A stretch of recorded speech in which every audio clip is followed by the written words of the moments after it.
Oshibanjo, Baba Ahmed, and also Muslim ticket. We cannot campaign for Tinubu again. This is coming from the Northern APC Christians. And then finally on the list this evening that will be digging deep from time to time is the Osun State election. IGP deploys 21,000 police officers for Osun election. Certainly, we'll be discussing and giving different narratives to those issues and more tonight on Press Roundtable. But we'll go on a very short break as Press Roundtable continues shortly. Please stay tuned.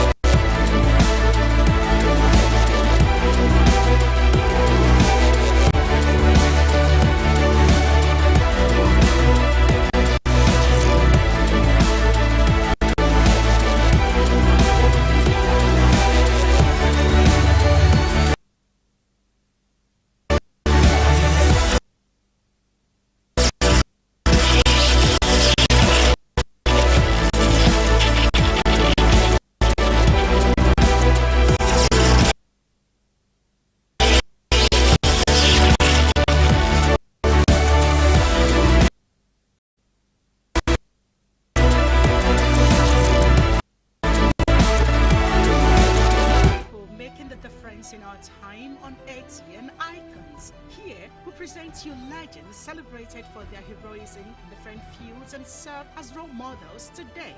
ATN Icons, showing every Sunday 8 p.m. to 9 p.m. on Atlantic Television Network, StarTimes DTH channel 194, ATN Live on Google App Store, Facebook Atlantic Television Network, YouTube Atlantic Television Network, Instagram Atlantic TV Network, Twitter Atlantic TV Net. For sponsorship 0810-634-1777. ATN Icons, celebrating the giants of our time.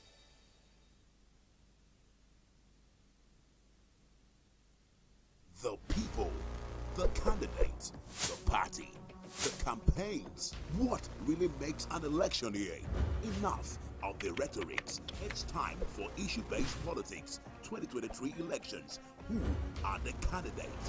What do you know about them? Take a seat, relax, and join us for the 2023 elections on Atlantic Television Network, StarTimes, DTH, channel 194, or ATN Live on Google Play Store and all our social media platforms. Twitter is at Atlantic TV.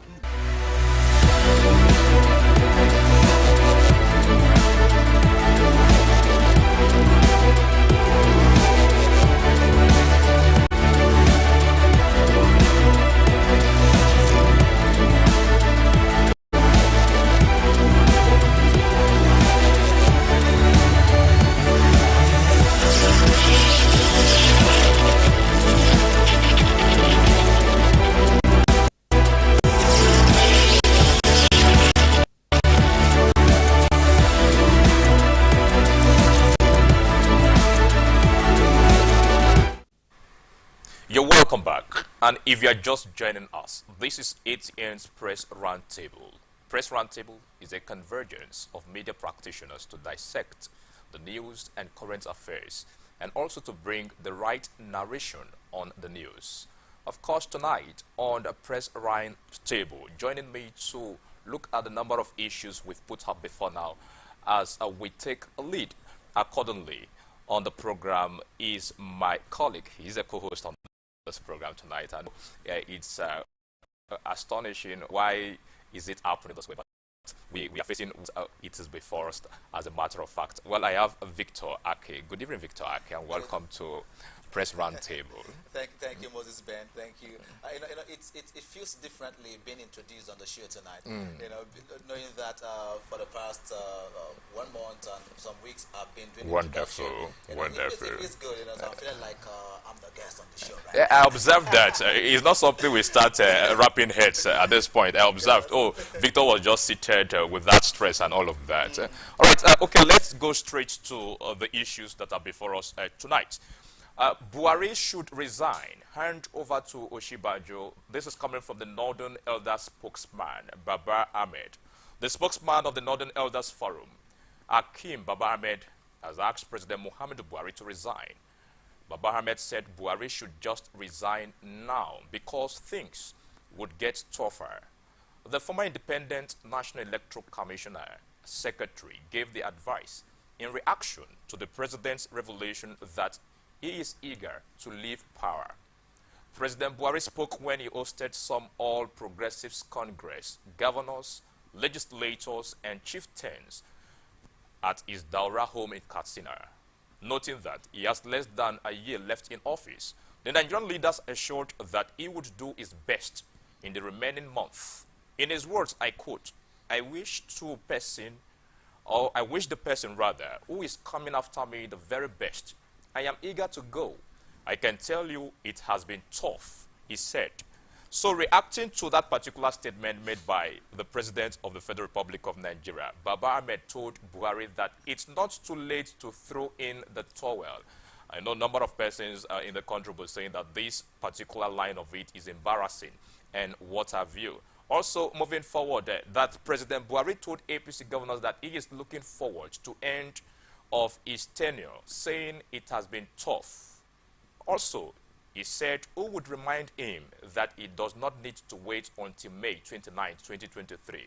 Who would tell him it looks like things will only get tougher. According to a tweet, in response to a particular tweet, Baba Ahmed said that the former permanent secretary, being Baba Ahmed, please, in response to that particular tweet, please tell him yourself, you will be doing us all a great favor. Remind him he is elected to perform governance functions like protecting citizens. If he will not or cannot, he can yield the office to his vice until 2023. Then he can start resting now. That's how it works. Of course, that was the statement made by Baba Akim Ahmed. Victor, okay, here we are with this particular issue before us at Press Roundtable tonight.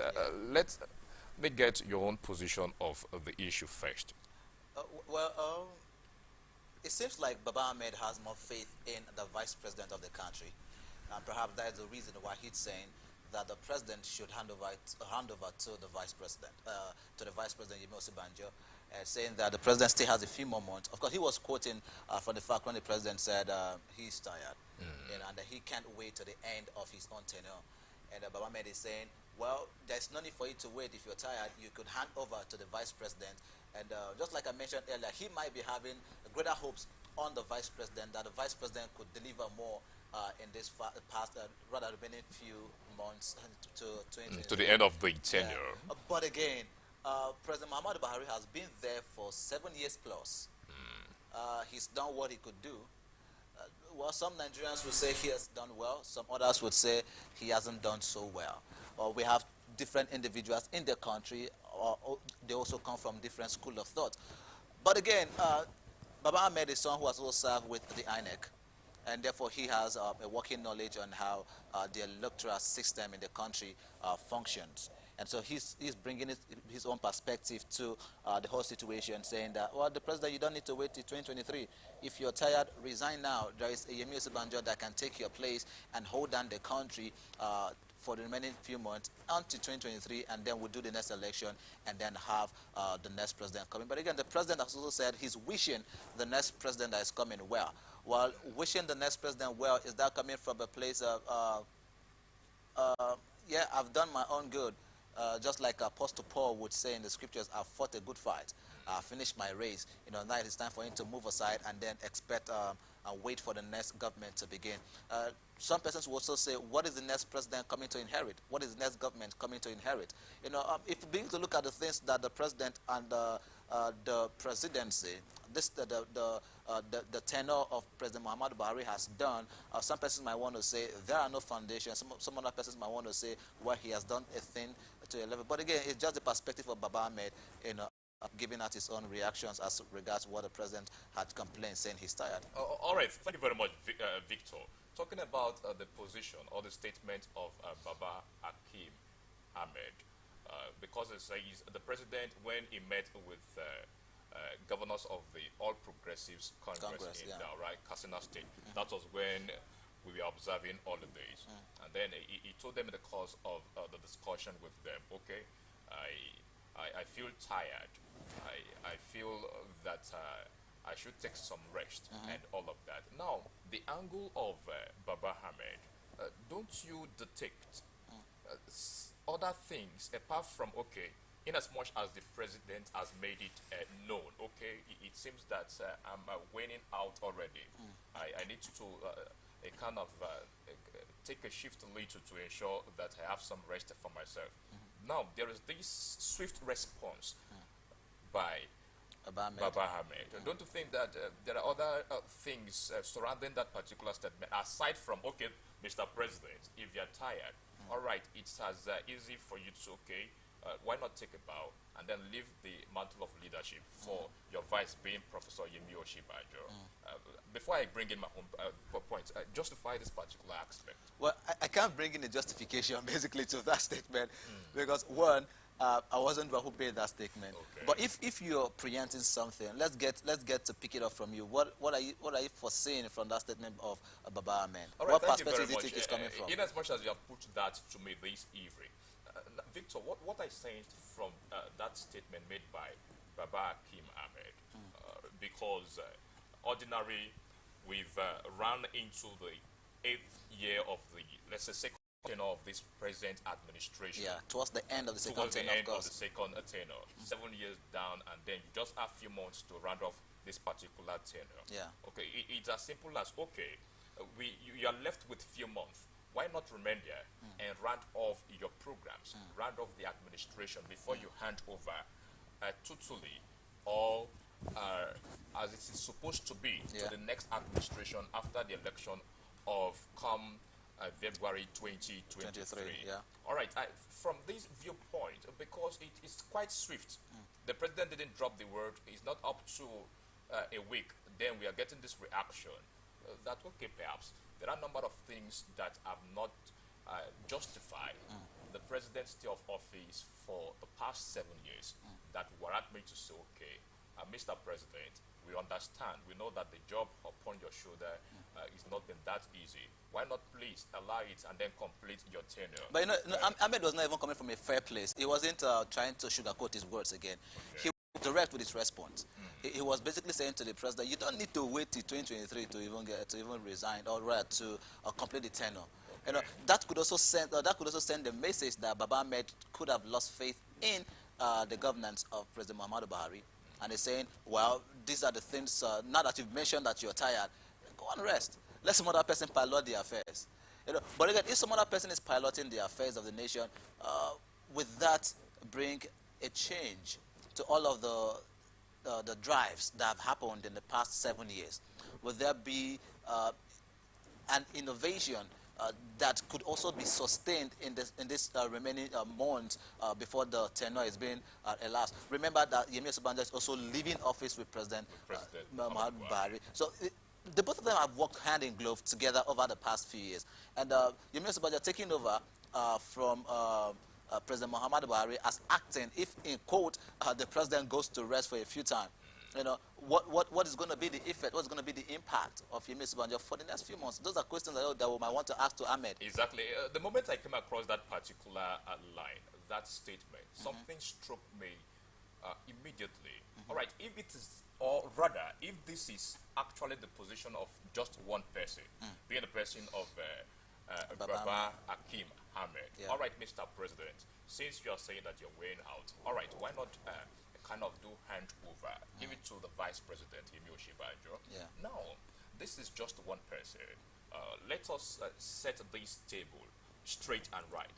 Now, what are the concerns of other well-meaning Nigerians? Per se, you are seated here, I am seated here. The person who sells in the street, the person who does, let's say, repairing work at the motor park and what have you. If Baba Ahmed could feel, okay, that I'm not trying to put sugar in my statement, rather I'm just making it plain that a lot has gone wrong in this administration. Yeah. That's according to his statement. Yeah. So I'm taking it into consideration from the angle of the people in the street now. Okay, if that is the position, what would the people be feeling concerning this current administration? For the fact that the president has come up to say, okay, well, I'm wearing out, I'm wearing out. I need to kind of take some rest. The people would be happy to embrace such a statement. Oh, dear President, for the fact that in the past 7 years you've been in office, we've seen a number of things you've done. You've carried out necessary activities, governance, programs that at the end of the day, it is affecting us positively.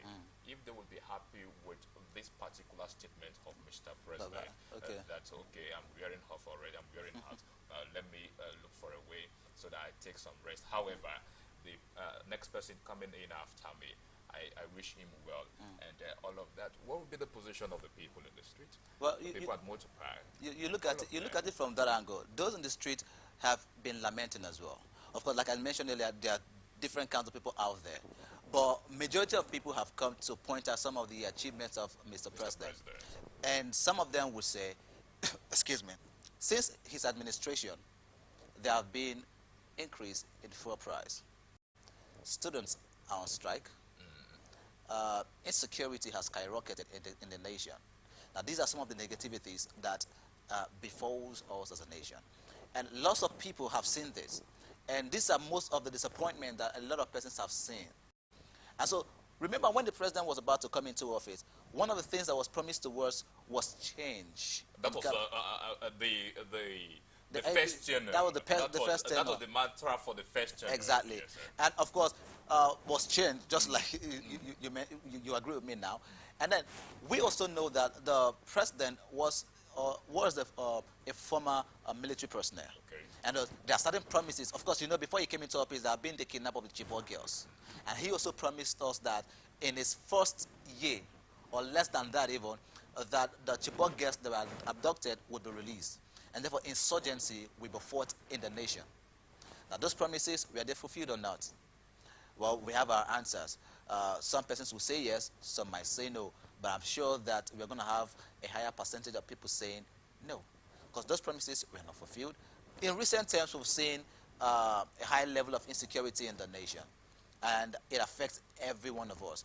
We might not be living in the north or in the southwest where these things are happening, but it affects Nigeria. At the moment in the southeast, we have these branded terms now, the unknown gunmen, these and that, using in classifying dastardly acts by the day.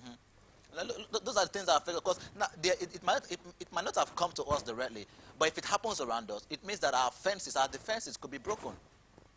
So, if our neighbors are crying, if our neighbors' security personnel are being overpowered, we ask ourselves, the South, how long are we going to wait until this also comes to us? So the nation is affected generally. That's the point I'm trying to make. The nation is affected by everything that is happening. Very recently, accused of fuel scarcity have resurfaced in Abuja because of the fuel hike and fuel scarcity. Sorry, I'm not trying to cut you off. That of the increase in diesel price. Now it has taken a stability already. To that 200. No, that diesel is approximately 800. Okay, that's for diesel, not PMS, not the fuel. Now, the diesel aspect of it has taken a stability that we no longer agitate. We have now seen it to be a normal, okay? It has come to stay. Let us live with it. Let us deal with it. And then let's go about our normal businesses the way that this has appeared. All right, so still go on with your point. Okay, so looking at all of that, basically, individuals will now want to say, come on, Mr. President, these things are weighing you down. And it's okay for you to rest. Don't you think so? It's okay for you to rest. So if he has an opportunity to rest, maybe lots of Nigerians might be excited. Oh, well, the Mr. President has fought a good fight. Thank you very much for all your time in the office. Take a bow. Go and take some rest. All right, taking a bow and take some rest. What impression will you leave with Nigerians the past 7 years of the President Muhammadu Buhari's administration? What can we stand up strongly to say that this administration has been able to put in place that has affected the people positively, that has quelled, assuaged the plight, the agitation, the dissension among the people down here? Saying we are living with issues and none of these. Victor, I believe people in the street will say, okay, let us now be fresh to the statements of Baba I Kim mean, yeah. Ahmed and as much. But that's just that. I'm not trying to give conclusion to this, No, but no, we're not we going to. must take except Yeah. putting up the indices you brought up tonight, talking about schools, tertiary institutions Yeah. have shut down for Over 5 months. month now. Yeah. Then hike, fuel, price hike, that of diesel. Yeah. These are things that we must do with as a matter of fact. Yeah. So They're putting all everyday these, commodities. yes, putting all these indices in place, putting the statistics in place, I believe somebody watching us tonight, our viewer would say, oh, well, if that's the case, let us now consider the position of Baba Akim Ahmed. But that's by the way. Your final thought on this particular issue, Victor? Well, leadership is really not a place, it's not a rosy place to be. And, well, the President Muhammadu Buhari, in as much as we have lots of things to fault him for, there could be a few persons who will also point out a thing or two that he has done for the nation. I can't pinpoint any at the moment. But again, leadership is not, it's not a rosy place, but the president, the federal government should do more. I think in the remaining few months that the president has, it is important for him to, you know, build up some more muscles. If he can tackle some of the issues that are already bedeviling him right now, the issue of ASO being on strike for over 4 months, the issue of insecurity, let's even deal with strike first of all. Let students go back to school. Then move to the insecurity. We know where these guys are hiding. ISWAP, Boko Haram. We know where they're hiding. The presidency could do a whole lot more than what they are doing right now. Much is being given. Much is being expected. All right, certainly. We have barely 5, 6 months for this administration to round off its works with Nigerians as a matter of fact. And then, certainly, this administration can change the narrative. This administration can come up to say that we've listened keenly to the yearnings of Nigerians. We've seen what's been happening, talking about the state of insecurity. Go to market, you do no longer get things at affordable prices and what have you. Therefore, we can step up our game. Certainly, I believe strongly that this administration can as well do that. So we are saying that please, this administration should take the few months that's been left for it to be rounded off with its programs and what have you, and then try to convince Nigerians, try to tell Nigerians that yes, even while we have listened to you people, the cries and what have you, that we can still change that particular narrative so that at the end of the day, your brother will not see you on the street and then try to have anything negative against you. All right, that's does that for this. All right, so let's move on to the next topic this evening, where we have the member of the ruling All Progressive Congress APC in the 19 northern states. They are clamoring and saying, come on, they won't vote for Bola Ahmed Tinubu and all on the APC because of the Muslim ticket that has been chosen. Now I recall that prior to now, Tinubu had went on to choose Masari as his placeholder, and then people were clamoring and crying and said, come on, APC should not be doing the Muslim to Muslim at this point in time. The Christian Association of Nigeria were busy lamenting, and Buhari had come out, Tinubu had come out at that time to say that he was going to look out for a Christian to complement to complement himself as a running mate in the 2023 election. But again, it didn't happen so. And so some members have also resigned from the party over the issue of Muslim ticket. The party's presidential standard bearer, Asiwaju Bola Ahmed Tinubu, a Muslim, had on Sunday announced former Borno State Governor Senator Kashim Shettima, another Muslim, as his running mate, kicking up mixed reactions in the polity. Christians of northern extraction in the APC said they can no longer campaign for the party's presidential candidate, Asiwaju Bola Tinubu, because of his choice of a Muslim running mate. They made this position known in a communique issued to journalists yesterday following an emergency meeting in Abuja, where the issue of the religious coloration of the APC's presidential ticket and its implication for the nation was on the front burner. Now, according to the communique jointly signed by Professor Doknan Sheni, who is the chairman, and General Ishaya Buka, who is the secretary.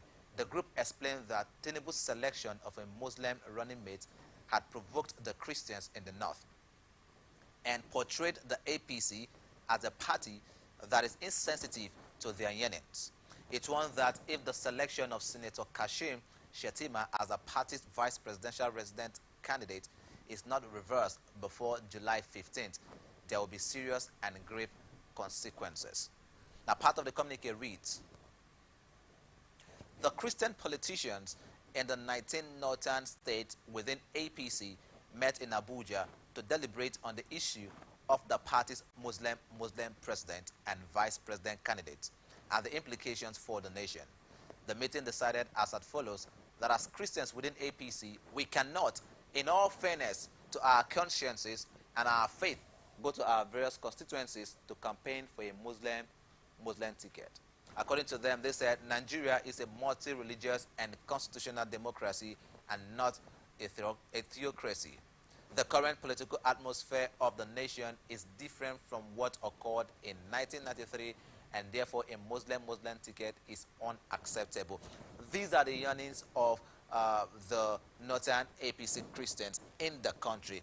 And I keep asking myself, the choice of APC at this point in time, is it going to help them win the 2022 general elections? Masari was chosen as a placeholder. He was a Muslim. As Bolaji Tinubu said to us that he was going to choose a Christian. CAN, that is the Christian Association of Nigeria, also lamented and cried out at the point that it's going to be a slap in the face of Christians if APC goes on to choose a Muslim as a running mate. In other words, they are not, the Christian community is not being represented.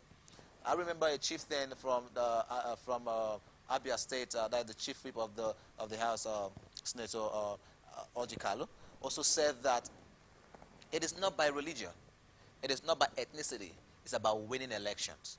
Those are his words. Now, APC has come out to field Muslim ticket. The question again is, will this help them win the 2023 general elections? I'm putting that to you now. All right, Victor. Even before this particular time, Yeah. that Bola Ahmed Tinubu on Sunday ended up picking a Muslim, the person of Kashim Shettima, to be his running mate come 2023 general election, specifically presidential election. However, before now, there is this noise, there is this unacceptability that has been noted so far, even in this present administration. Folks have said that the president is a Muslim, then the chairman or leader of the Senate, being Ahmed Lawan, is a Muslim. Also, Femi Bajabiamila, being the Speaker of the House of Representatives, is a Muslim. And then these has not given sense of belonging when it comes to the polity of the country. For the fact that we have recognition of religion groups, not constitutionally, no, but because of the way we operate in this our society, because of how things have been going in this our society. So there is this sharp beacon, this sharp signal that, all right, there is this group here, that group is there, and that group is there. Now we cannot put these away. There are a number of things that happen, let's say programs, convergence of personality and what have you. I've seen situations where the Christians would be recognized. Okay, can somebody lead us on prayer? First, let us take the prayer from a Christian. And also, the Muslim comes up later on to say the prayer in that particular religion. Thank you very much. So these things have been playing out from time to time in our country, that even a child that is growing up is getting awareness of this. Okay, we have this religion here, we have this religion here, these religious groups are here. Therefore, all right, let me take my own position, let me have my own direction.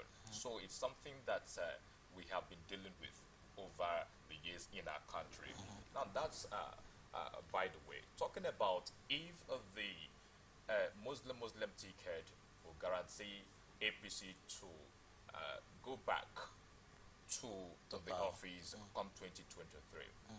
Well, let me come from a very neutral angle. Okay. First, we must understand and then take it to heart whether we accept it or yes. Constitutionally, it has not been freezed out. I don't know. If there is, you will let me to know about it. Okay. Or we'll consult a legal practitioner We will. to do justice on this particular issue.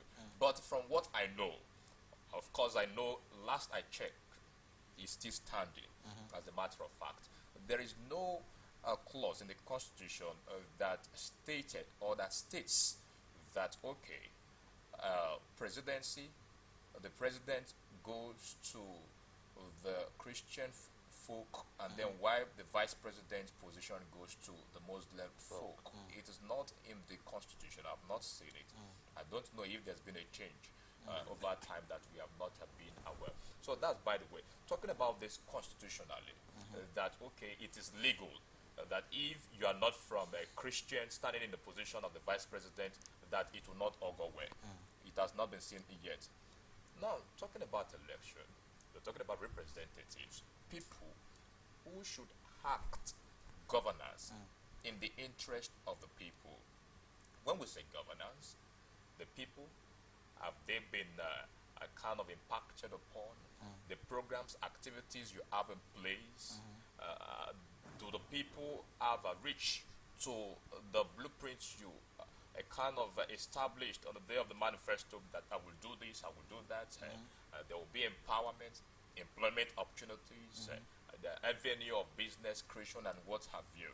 Now, within the stay of your administration, the people, have they had this opportunity to say, okay, all that you said before you came into the office, we are a kind of seeing it from time to time.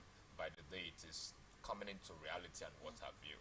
Governance is all about affecting the people positively, talking about job creation, good environment for business to thrive and what have you, putting down necessary policies that will affect the people positively. So have there been policies basically that have been put in place by this current administration that is affecting the people positively? I will come to that at the end of this particular issue. So regarding what we are looking at, Victor, saying a Muslim ticket, constitutionally, by legal stand, I do not think that it is something that a religious group will be fighting that, oh, okay, you are a Muslim as the presidential candidate of the All Progressives Congress, and then even at that, you still went ahead and picked a Muslim also There's a word called marginalization. And the APC, it's a national party, which comprises of both Muslims. APC is the national party. Yeah, it has Muslims. PDP. It's also a national and party. then other parties. Of course. Yes. Now, the point exactly is this. They are being represented by both Muslims and Christians. So the Christian community, who are also part of the APC, are saying that it should be a balance. We should have a Muslim, we should have a Christian.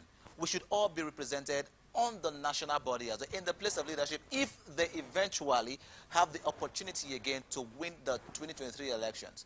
I think that is the reason why the APC Northern Christians are saying they will no longer join in the campaign for APC, yes. because they feel marginalized. They feel that they are not being represented. All right, Victor, thank you for a kind of taking note of that particular point. I was actually driving towards that point. Okay. However, we are talking about competence. Who is capable? Who has the capacity to deliver governance in the hands of the people? All right. In as much as it has not been recognized constitutionally that either president or vice president should go to the Muslim or the Christian folk. Now, what is the competence? What does this particular person carry? Yeah. Can this person deliver governance? Can this person bring governance down to the people? Can the people, even at the grassroots level, come up to say, okay, we have actually felt governance. Therefore, I give you a thumbs up that you should continue in the office. That is what we are talking about. So if you want to bring in religion here, I'm coming, Victor. I'm waiting. Now, we should question the place of competence. Okay. The person, because of religion, I'm bringing this person in the eyes of religion so that there will be equilibrium. Things will go equally. Now, does this person has the necessary, the content, the things that we are looking at as a representative, somebody who is coming to assume such office to deliver governance in the hands of the people. Now we must take this into acute consideration, whether we like it or yes. However, Victor, let us come down to the kind of politics we play in Nigeria. Do you know that, as a matter of fact, at this point in time, we now have what we call the Nigerian political culture, where things are done based on this, based on that, based on this, for there to be equality, for there not to be a marginalization. This person will feel marginalized. This person will say that I've not been given the opportunity, I've not been given the platform for me to do this and do that, based on, in parentheses, the Nigerian political culture, so where religion has come to play. Ethnicity is there, tribal, whatever view has come to say, okay, we have a position in the polity of Nigeria, where if we want to take decision, we want to determine what happens in the country, we must take all these things into consideration, talking about religion, ethnicity, tribalism, and what have you. That is why, sorry saying this, let me deviate a little. Even at your family level, there are things you want to do. You consider, okay, all right, this person is older than this person. Let us give it to this person because of this and because of that. You start having sentiment as a matter of fact. So we cannot rule out the fact that Nigeria comprise number of religion as a matter of fact. Do you know we have religions that we have not mentioned yet? Very we true. have those who worship other things that we cannot tell as a matter of fact. So if you are penning strongly for Christian, what about those who worship other things? What will they come up to say? Have we been given opportunity? Have we been given the platform? Have we been given the grant in the administration or in the polity of Nigeria to say, okay, let our own stand be considered, let our own position be considered? Victor, also, it is important. I am not against the fact, for the fact that we have all those things as realities in our hands, talking about religion, ethnicity, and what have you. I believe, since it is not something that will just start tomorrow, it is something that has been taking place. Therefore, the All Progressives Congress, on the ground of the Nigerian political culture, that we know, okay, we should not consider sentiment, things should be done accordingly. For the fact you have A, you have B. Why not choose A? Why not choose B? However, I fear for the All Progressives Congress, with the position of the All Progressives Congress Northern Christian coming out boldly to say that we are not giving the All Progressives Congress support, will not campaign for them anymore because of what? The mistake of taking a Muslim also as a running mate of Bola Ahmed Tinubu. Is that a mistake or a personal decision? Those are things we also look at for. The APC might not see that as a mistake. That is a decision that they've come to make. It might not be affecting them as a party, but again, they made the decision. As I've stated already, that the place of competence plays pivotal role, whether you like it or yes. The place of pivotal. You look at the antecedents of this person. Good. We were going there now. You've hammered more on competence, and then we have an Asiwaji. Also, I have said, let me remind you, Victor. Bring it to my mind. Let me remind you. Remind me. That we are now being faced with the, in parenthesis, the culture. Nigerian political culture. Which is accepted as well. Yeah. This thing is there and what have you. Yeah. Now the political culture is being accepted, right? Okay. Generally as well. Generally, I agree with you. Go, and it's being played because out. In occasions, you will see, okay, can the Muslim pray for us? What about the Christian? Please take the lead. So those things have been considered. So we'll not start this thing tomorrow. This is something that has been there. So for the All Progressives Congress to pick a Muslim also as a running mate to Bola Ahmed Tinubu, I fear for the All Progressives Congress. Why? Look at what has been happening now. Right from that particular day, defections have been taking place. Exactly. Somebody they come from the All Progressives Congress on that particular day because of the decision and position of Bola Ahmed Tinubu. The following day, somebody they come. Even in Rivers State, of course, people have been decoming, making this particular issue as a reason. And other things being reasons for their decoming to another political party. So, as a matter of fact, I fear for the All Progressives Congress. However, Victor, now let us take into consideration, it is not legal, it is not constitutional that the vice president must come from the Christian extraction or what have you. Or So the while Muslim extraction. or the Muslim extraction. So it is an office that is open to anybody, in as much as you have the ingredient, in as much as you have Yeah. the things that it will take you to deliver governance So- at the end of the day. That's the So you're saying first it's not constitutional, It's not but based on the constitutional. analysis that you've given, Yes. it's cultural, all politically, progressives, it's cultural. politically. Politically, the All Progressives Congress should have, as a matter of fact, having known that we have been faced with this fact that we cannot fight up until tomorrow. I don't want to say it's a mistake. Let us not go into all that this night. But the All Progressives Congress, I don't know if it's too late for them. They should. I think they still have some time. For instance, the APC, Northern Christians, has given them up until 15th of July. I think because 17th of July is supposed to 15th be... of July will be this month, This week, Friday. yeah, Friday. I think they have up to 17th of July to make a final submission. Basically, that's the deadline given to them by INEC, basically. But again, these conversations, we really cannot exhaust all of them. Let's quickly move on to the last topic of this evening, and let's have that conversation. Because this is we've tackled the issue of Muslim ticket, and so let's go ahead and have the conversation on the next topic this evening. Let's have you, Moses Ben, also handle that particular angle. All right, thank you very much. We are up next with I believe this should be the very last one that Yes, we'll it be is. handling this night.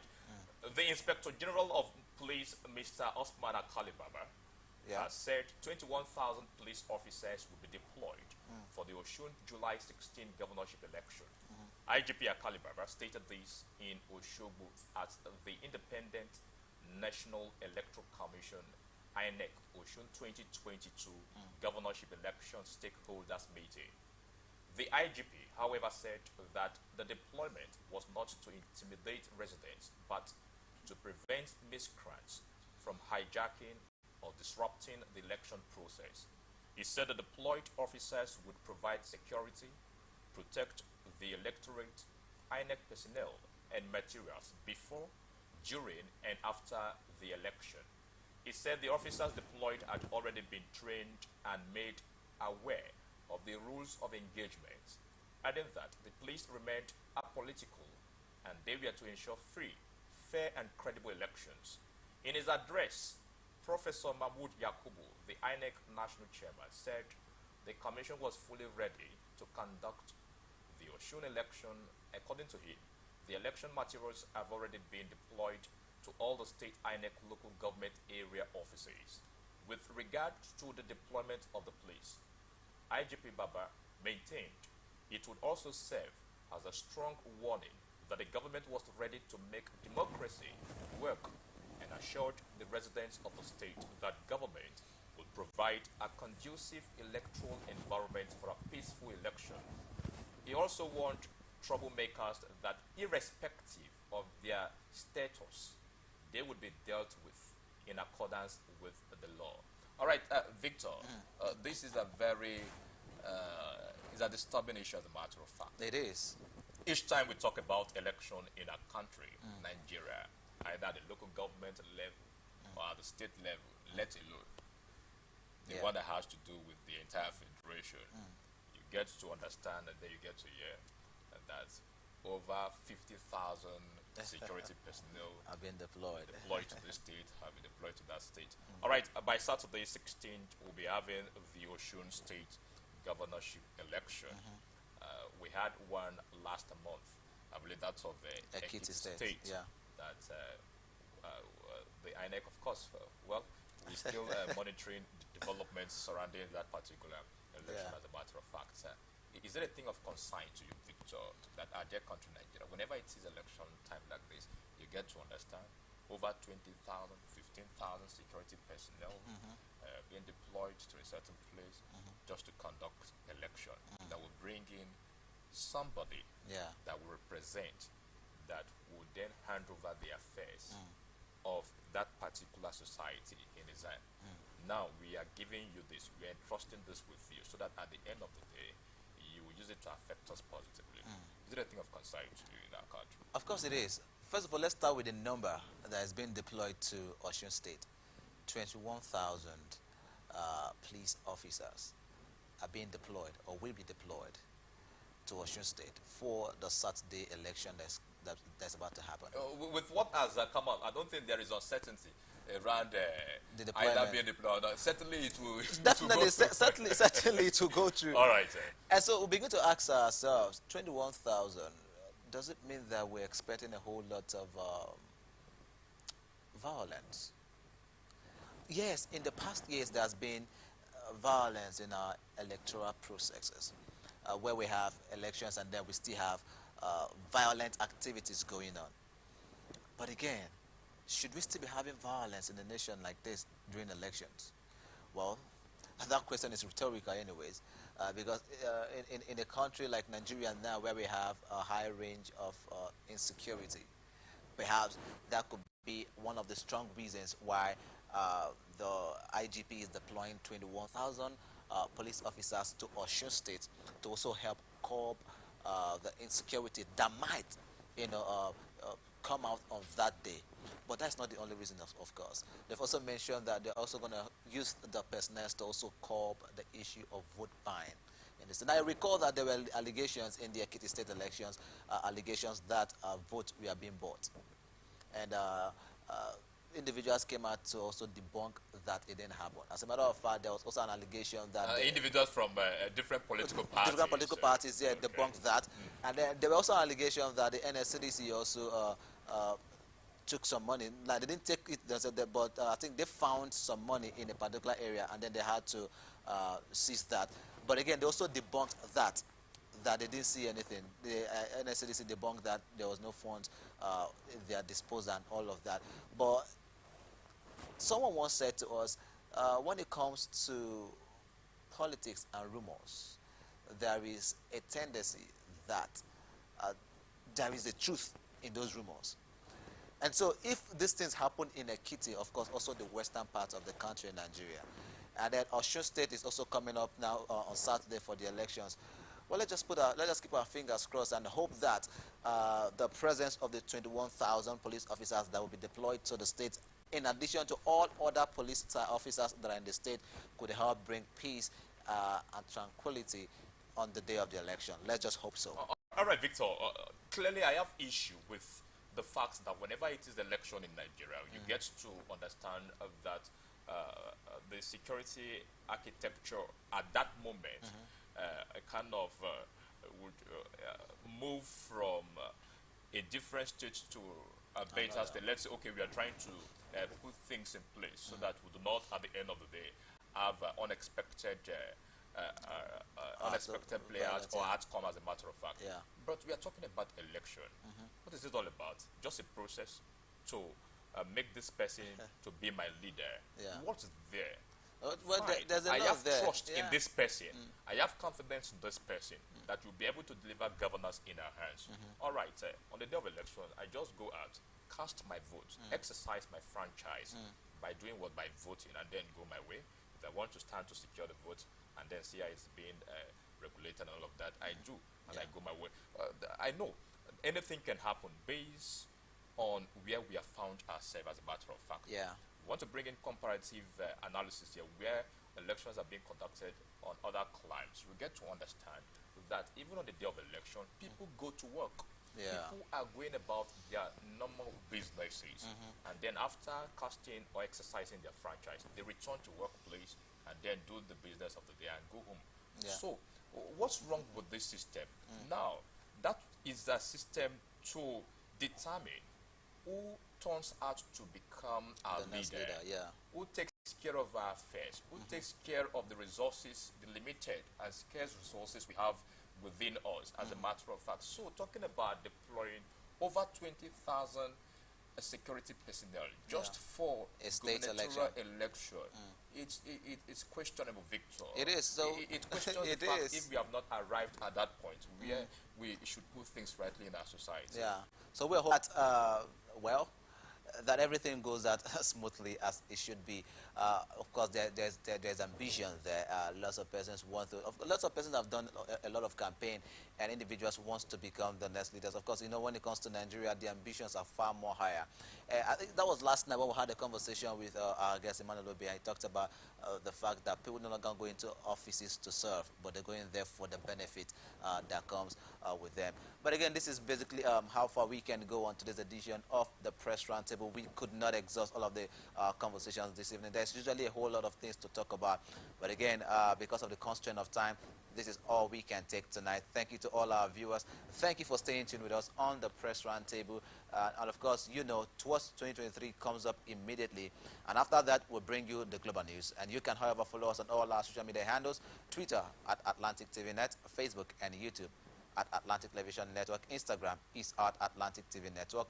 Do remember that peace and unity are the pathways to progress. It's been a beautiful time with myself and Moses Ben. Thank you very much. And you guys have a wonderful evening.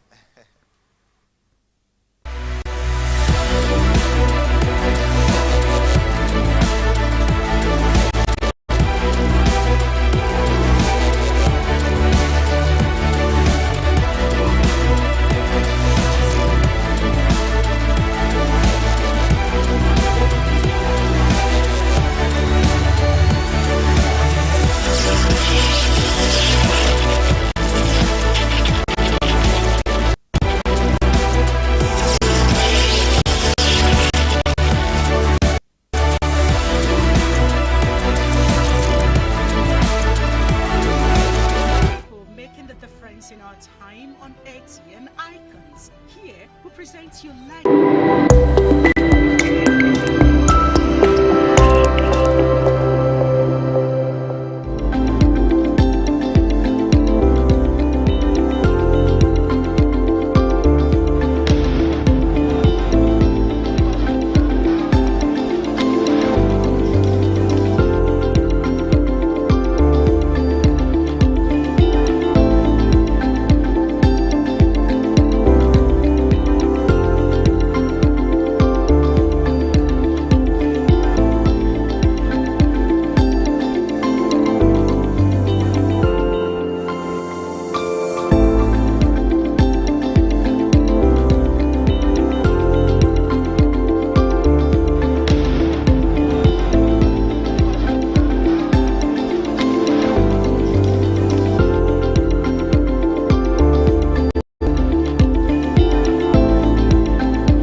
The people, the candidates, the party, the campaigns. What really makes an election year?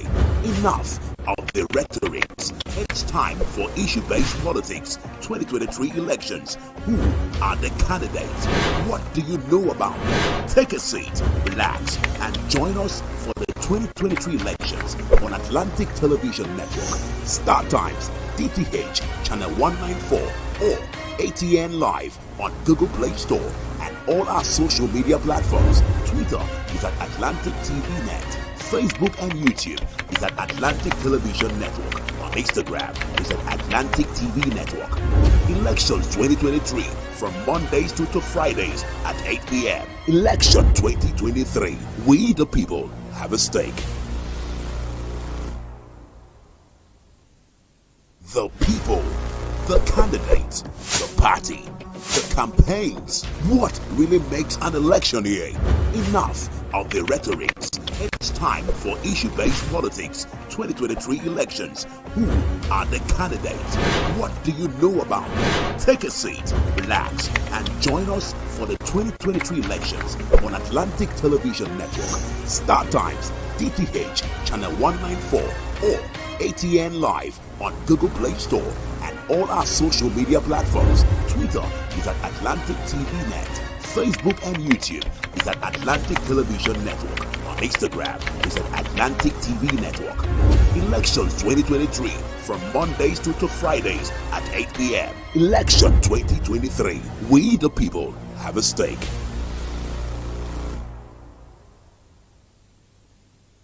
A warm evening to you and welcome to Election 2023. Our story here in Election 2023 is simply to say you have a stake. It is not longer business as usual, but this time you have a stake. And with your one vote, you can make the decision that will either launch Nigeria further into the ditch or bring us out of the ditch. How are we going to do it?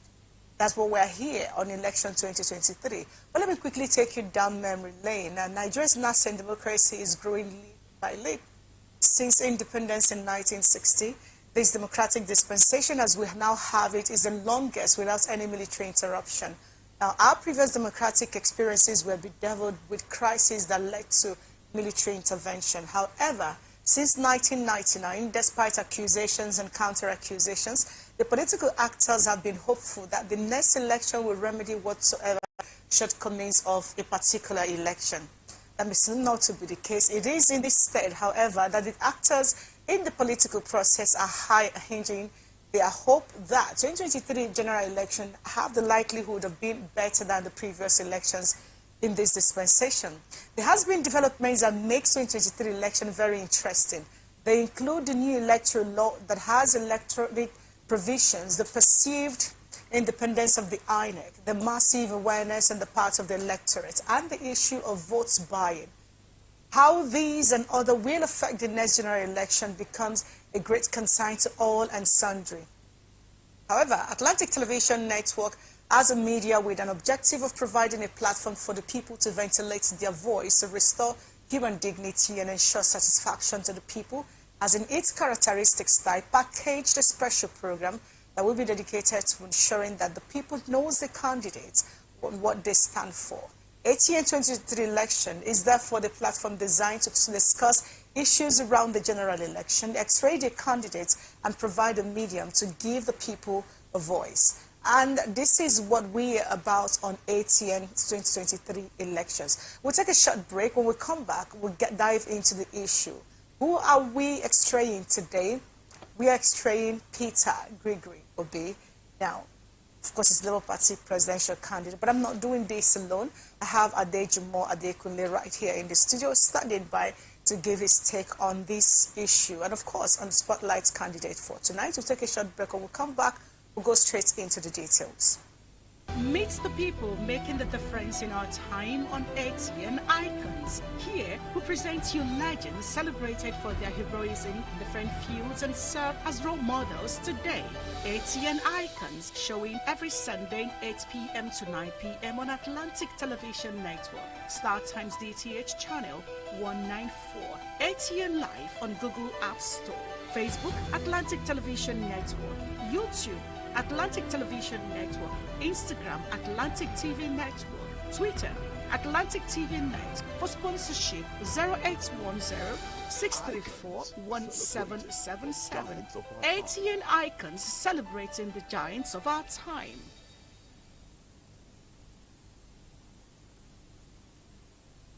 The people, the candidates, the party, the campaigns. What really makes an election here? Enough of the rhetorics. It's time for issue-based politics. 2023 elections. Who are the candidates? What do you know about them? Take a seat, relax, and join us for the 2023 elections on Atlantic Television Network, StarTimes, DTH, Channel 194, or ATN Live on Google Play Store and all our social media platforms. Twitter is at Atlantic TV Net. Facebook and YouTube is at Atlantic Television Network. On Instagram is at Atlantic TV Network. Elections 2023 from Mondays to Fridays at 8 p.m. Election 2023. We the people have a stake. The people, the candidates, the party, the campaigns. What really makes an election here?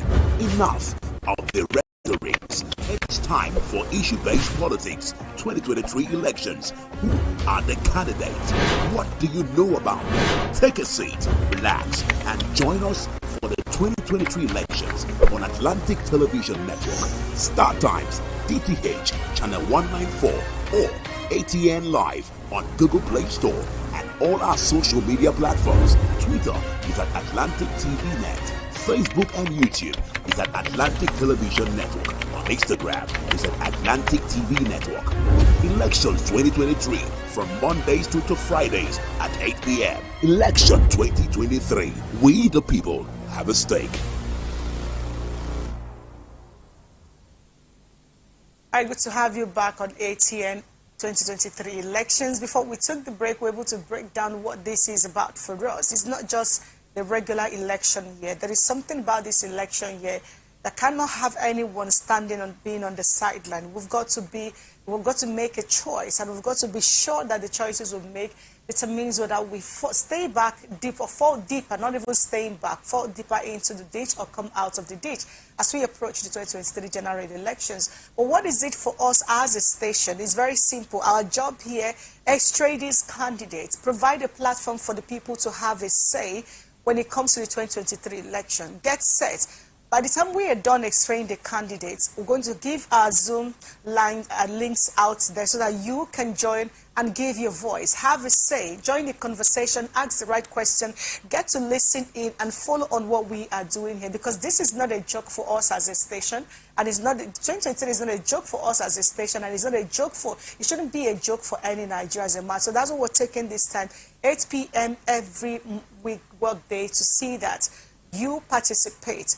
So stay on with us. But before I go into the man of the moment, let's get to my co-host for tonight. Welcome to ATN 2023 elections. Good evening, Vivian. It's a privilege to be back here again. What are you looking forward to from the person we're looking at tonight? I'm looking forward to what I would call a full package. What do you mean by a full package? I mean, by the time we begin to reel out the details concerning this particular person, I wouldn't need to do any interpretation. The people will do it themselves. It's okay. Let's drive down the memory lane. For those of you who have been hearing Peter Obi, he has a Catholic name, a Roman Catholic name, I mean, and his dad's Gregory. A lot of us don't know that. Now, 23 elections candidate profile for tonight is Peter Gregory Obi, who is a presidential candidate of Labour Party. Now, Peter Gregory Obi, fondly called Okute Rock, was born on 19th July 1961 in Onitsha, the bustling commercial market city in the state of which he would one day become governor of Anambra State. Obi hails from Agolu, Anaucha local government area of Anambra State, and is a Catholic Church Papal Knight of the Order of St. Sylvester.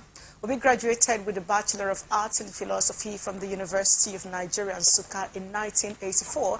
He has also completed numerous certifications in prestigious international universities such as Oxford, Harvard, and Cambridge. Before entering politics, Obi had a successful banking career, rising through the ranks to become the youngest chairman of Fidelity Bank PLC. He was also the chairman of Guardian Express Mortgage Bank and Future View Securities Limited.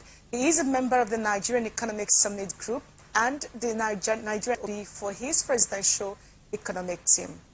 Now, before we go further into P2B and his political battles and what have you, let me bring you in here, Dave. What I noticed was how simple, not too cumbersome, his basic profile is. He didn't go from his mother was, his father was, you know, it was about Obi. There was no character, there was no mother, there was no father, no wife, no son, no daughter, nothing was attached. It was just Peter Obi and who he simply is. Now, let me get your view on who Okute is. Actually, he's probably called Okutenji. We'll go ahead with that. I've been to the East, and specifically, I happen to reside in the particular area where Peter Obi had stemmed from. Agulu is a lovely place, and it's not just even a lovely place, it's just a strategic place. And Ocha local government area happens to be a strategic place where many laudable sons and daughters had come from. Now, for you to receive, Okute is not just any stone, it's a concrete stone. For somebody to get such a name, there are actually tests that the person had gone through. Because if you check by any standard, people don't play with title over there. Before you can be given any sort of a title, you must have gone through some certain tests. People might have seen that, oh, your lifestyle represents A and B, and it can actually fit in for this. Now, Agulu is a disciplined community. You don't play with their people. So for Peter Obi to have stemmed from this area, looking at how simple his details we just read out is, it definitely goes to tell us that the man is easy to define, yet not simplistic. A rich person, like I said, just like he did, what we know about him in news and all that, his profile says simple. Basically, keep it very simple. Just look at the person, not all the drama that comes with him. And I think, from my view, that is what a lot of people find very discomforting. He doesn't have heirs around him. He was recently in London. We saw him in taxis. People were making it look like, oh, that's like it's a new thing. But it's not actually a new thing, because later he wrote in reply to an offer made to him by the ministry where they gave him a landed property while he was the governor of Anambra State. He replied basically saying, stand, because remember that up until a few years ago, we didn't know much about P2B. About him, oh, he was Anambra State governor. We didn't even know how rich he was as the Anambra State governor, and that was it. But the strides he has made within a few months of joining the Labour Party, it has clearly shown that this man was prepared. I don't know when you say he's Okute is concrete. He has been prepared. He has been prepared for wherever he finds himself today. And that goes a long way to show us that money is not actually what makes people turn evil. Evil resides in humans. That's what I like to say. When I look at someone like Peter, but for me, it's not even the son. We don't know much about him. It could be a Photoshop and all that. What is interesting to me is the fact that Peter has just 2 children. Just 2. We heard him the other time saying his son doesn't own a car. A lot of us could not believe it until some people had to go dig out some details. Then we also heard about his daughter being a teacher in a primary school, in a government, not a private school, in a government primary school. You know, I don't know what clothes he's cut from.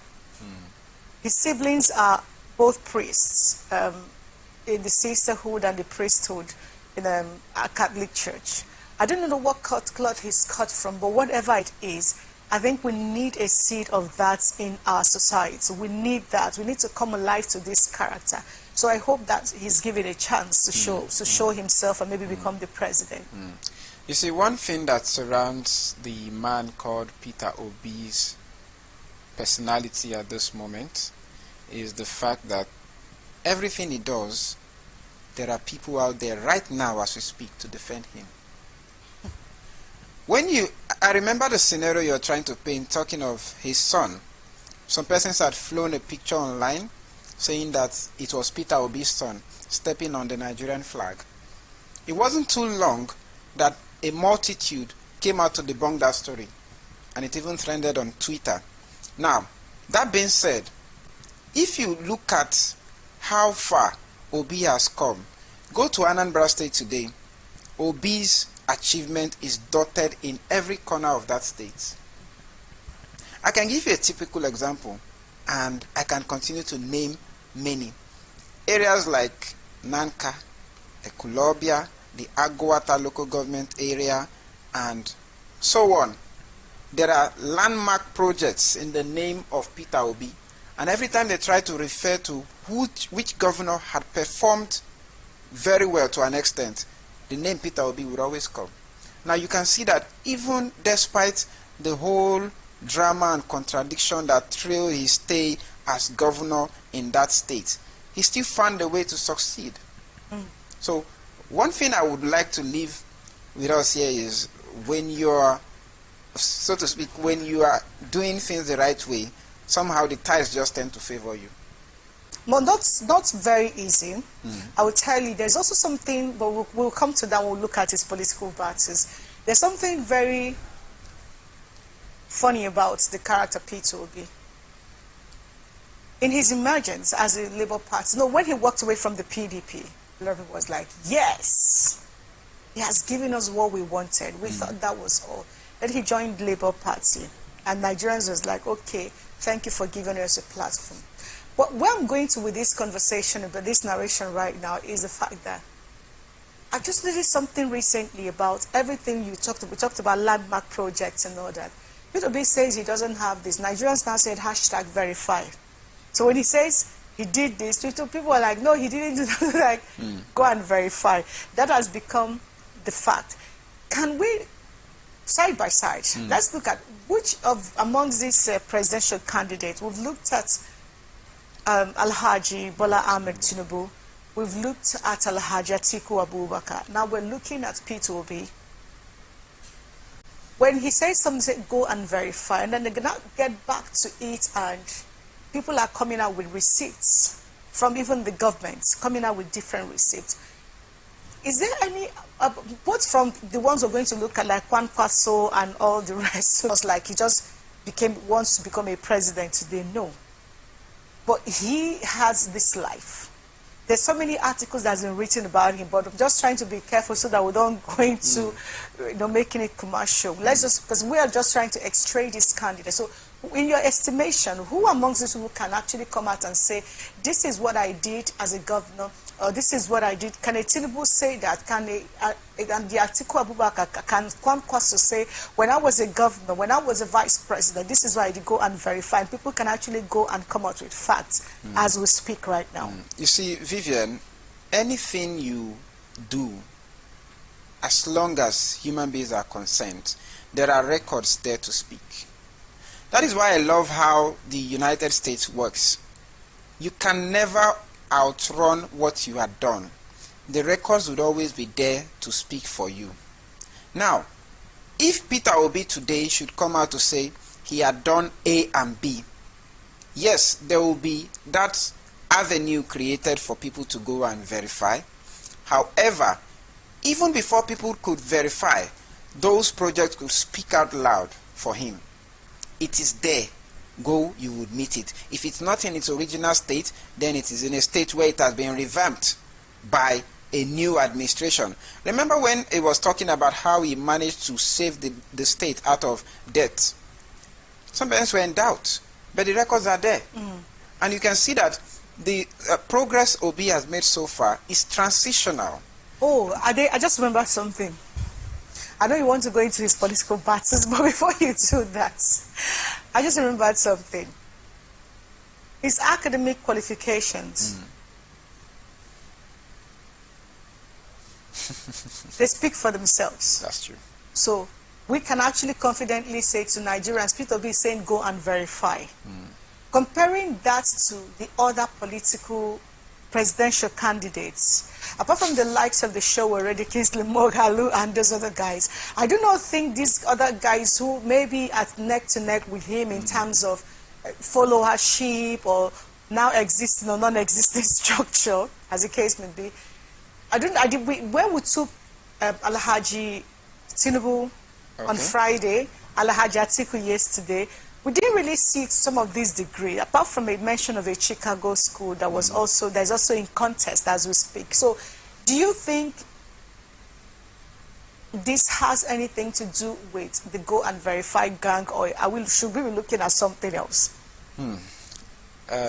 For Peter Obi, every degree he has earned is not just about what he got within the four walls of an institution.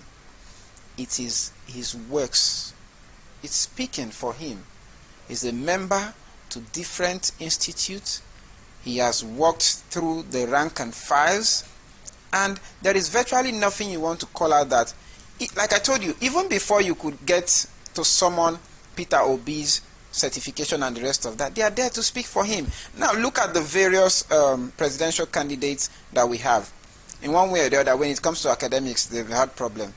Recently, Okowa is telling us that, he lost his West African examination but he certificate. Made A's and But he made B's. He A's had and distinctions. B's. Yeah, interesting. And he had gone to print the a replica copy of that from his university and all of that. You know, all those stories, when it comes to Peter Obi, those stories suddenly fall to the ground. So the man has done well for himself to an extent. I am not making a case for him. However, I'm stating it as it is. Again, the facts are there to speak. How many people have come out to say, want to indict?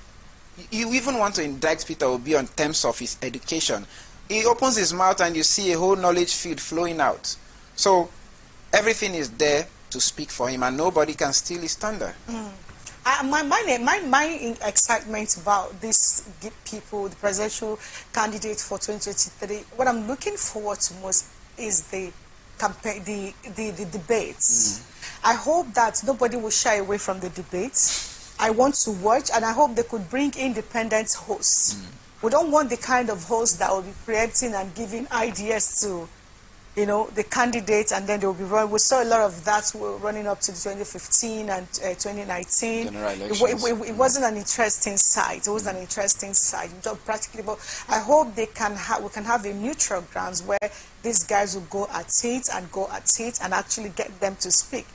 I don't think we want any drama of I couldn't find my certificates this time around.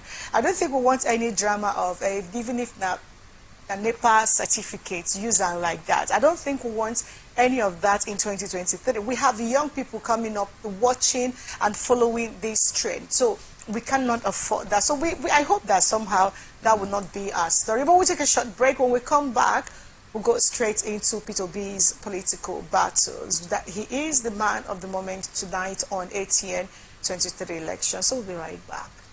Meet the people making the difference in our time on ATN Icons. Here, we present you legends celebrated for their heroism in different fields and serve as role models today. ATN Icons, showing every Sunday 8 p.m. to 9 p.m. on Atlantic Television Network, StarTimes DTH channel 194, ATN Live on Google App Store, Facebook Atlantic Television Network, YouTube Atlantic Television Network, Instagram Atlantic TV Network, Twitter Atlantic TV Net. For sponsorship 0810-634-1777. ATN Icons, celebrating the giants of our time.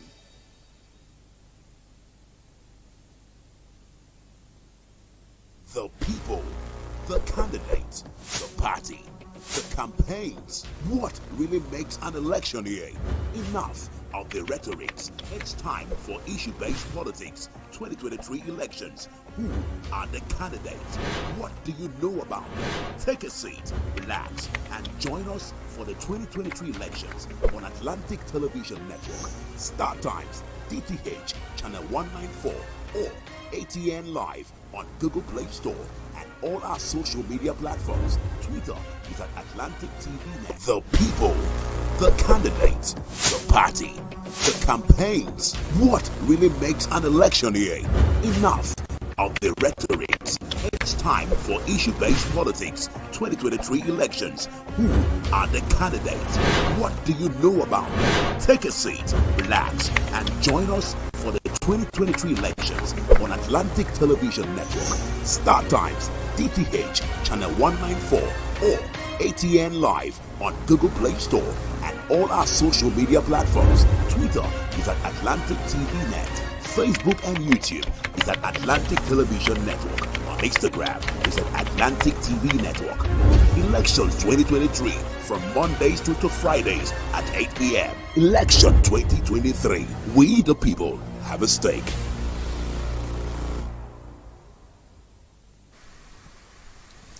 Welcome back to 2023 elections, where we are getting to diagnose different presidential aspirants who had called out and indicated interest to run for the office, the highest office in Nigeria, being the office of the president. And we've been doing a lot, talking about the man, Peter Obi. And this time around, we'll be moving into his political battles. Now, Peter Obi became governor on the ticket of the All Progressive Grand Alliance ABGA from 17th March 2006 after the court overturned the claimed victory of Chris Ngige in the elections of 2003. The court wrangling took 3 years after the disputed election, during which time Ngige stayed in the governor's mansion. Just 6 months after he moved into the governor's mansion, Obi was impeached by the State House of Assembly. Obi said this was because he refused to inflate the state budget. He appealed that the impeachment was overturned, allowing him to continue from 9th of February to 29th May 2007. In fresh elections that year, Obi lost the governorship to challenger Andy Uba. He took to court again, arguing that he had another 3 years to serve of his unfinished first term. The Supreme Court ruled in Obi's favor, and he served out the remaining 3 years of his governorship. He then went on to win the 2010 elections, defeating Charles Soludo, former governor of the Central Bank of Nigeria. Similarly, Peter Obi was named the presidential running mate of Atiku Abubakar of the People's Democratic Party on October 12, 2018. However, the All Progressive Congress APC candidate Muhammadu Buhari won the election. Peter Obi is currently 62 years and is seeking the highest elective office in Nigeria under the umbrella of the Labour Party. That is the man, Peter Obi. Vivian, his political battles, what are the highlights for you? Well, first of all, I think something inside of my head, I think Peter Obi is prepared for this. He has known failure. He has also known victory. And the most beautiful part about Peter Obi is that he has the right attitude. Interesting. Literally for every occasion. I'm going to, before we go into the political history of Peter Obi and how he has gotten to where he is today, I'm going to point out something real quick. We have had some ministers, some preachers, some public figures from Babangida Aliyu, former governor of Niger State, talk down on him, saying, oh, how he is good, but he should wait. He can't make it this time. We never heard Peter Obi come out to say anything negative about him. Go back to the issue of Fadambaka and Peter Obi was very crucial. Anyone who knows Fadambaka as far back as 2003, Fadambaka he has been dealing with politicians. Chimaroke Naman is so held in Fadambaka's hand. Same with Buhari. He dealt with Fadambaka like there's no... Chimaroke Naman made prophecies how he wasn't going to win re-election. Chimaroke won his re-election. In fact, I heard he has gotten a ticket to go for the third time as a senator, as a matter of fact. He's been making progress. So, Fadambaka has been known to, fight politicians, use his ministry, the adoration ministry, to do all kinds of things. However, he died it in Peter Obi. I don't even think he's back to ministry as we speak. But that's not the gist. The gist of this is that Peter Obi, as irritating, as annoying as that issue was, one would expect that Peter Obi would react. He didn't. Vivian, while you were talking, in my head I was like, is she the prophetess that's been talking about? Because the case of what transpired between Father Mbaka and Peter Obi is what I would outrightly say about publicity. That publicity is prayed for and not paid for. Let me take you down memory lane because it's not too long. Remember that Father Mbaka had alleged or accused Peter Obi of being stingy. Yeah, Now, he did not come out to define what he actually meant by being stingy. So he went on wrangling and on and on and on, and Nigerians were watching. At first, a lot of Nigerians reacted negatively to that particular comment from Father Mbaka, and looking at the fact that it's coming on the heels of religion, some persons took it to heart. Remember, religion is the opium of the masses again. Yeah, Karl Marx. However, when Ojukwu Bianca, wife of the late Biafra agitator and the rest of that, came out to, give a different angle to that story, it was the spice of the day.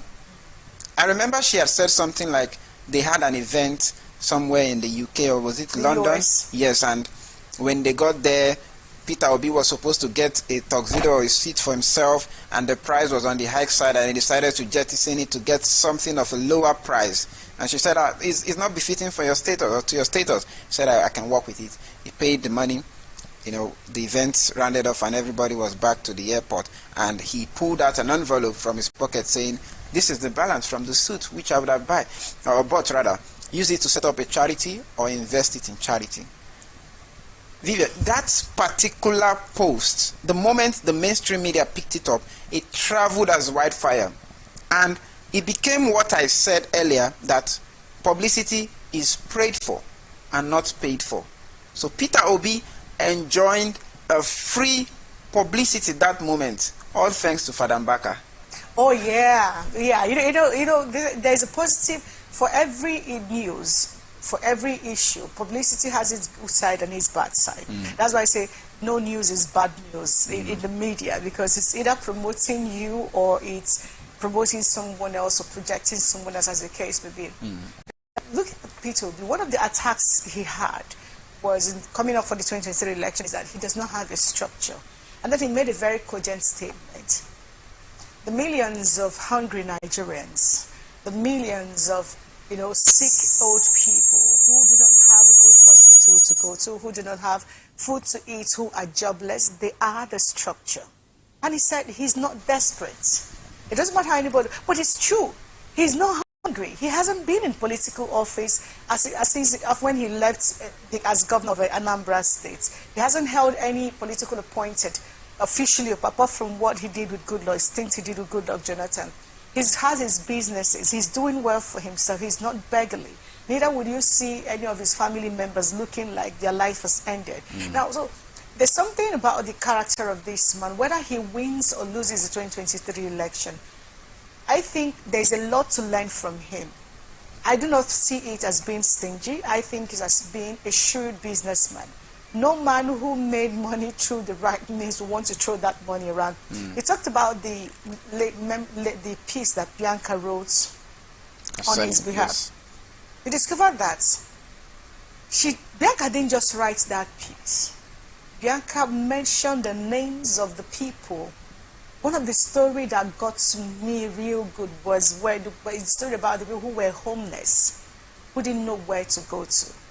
That from that money she was able, because he told her when he was giving the money to her, you have an NGO, invest this in your NGO. And clearly she mentioned names, so that's another go and verify. It's not the one that your BBN guy was coming out. Go and verify. It's as simple as that. So one way or the other, we have seen a P2B that it's not like he doesn't have controversies. I mean, people have had a lot of things to say about him, like the issue of saying he owned one wristwatch. And people had to go in digging deep to bring out all the wristwatch they've seen, whether it's photoshopped or not, we don't know. But those are not the issues that we are looking at. We are looking at, does he have the intellectual... You see, this issue we're talking about, the need for intellectual balance in the public life, especially in governance, is as critical as it's ever been in our history, in our political history as a nation. The embarrassment, I saw a young woman who made a post about P2B. He was in a tuxedo in a corporate event, and he said, this is the kind of president we want to have. the kind that will comfortably wear a tuxedo and not feel a thing about it.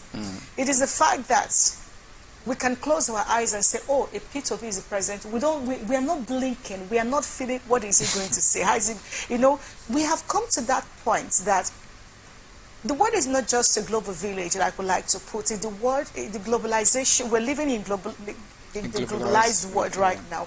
So we cannot afford to fall short of that. We have had a lot of issues happen to us as a nation. The embarrassments that still continue to happen, I don't think we'll have anything left in our battery energy to carry that. So the thing for me is this: whether he wins the election or not, I think we have someone we can actually look at and say, ah, yeah, this man is from our country.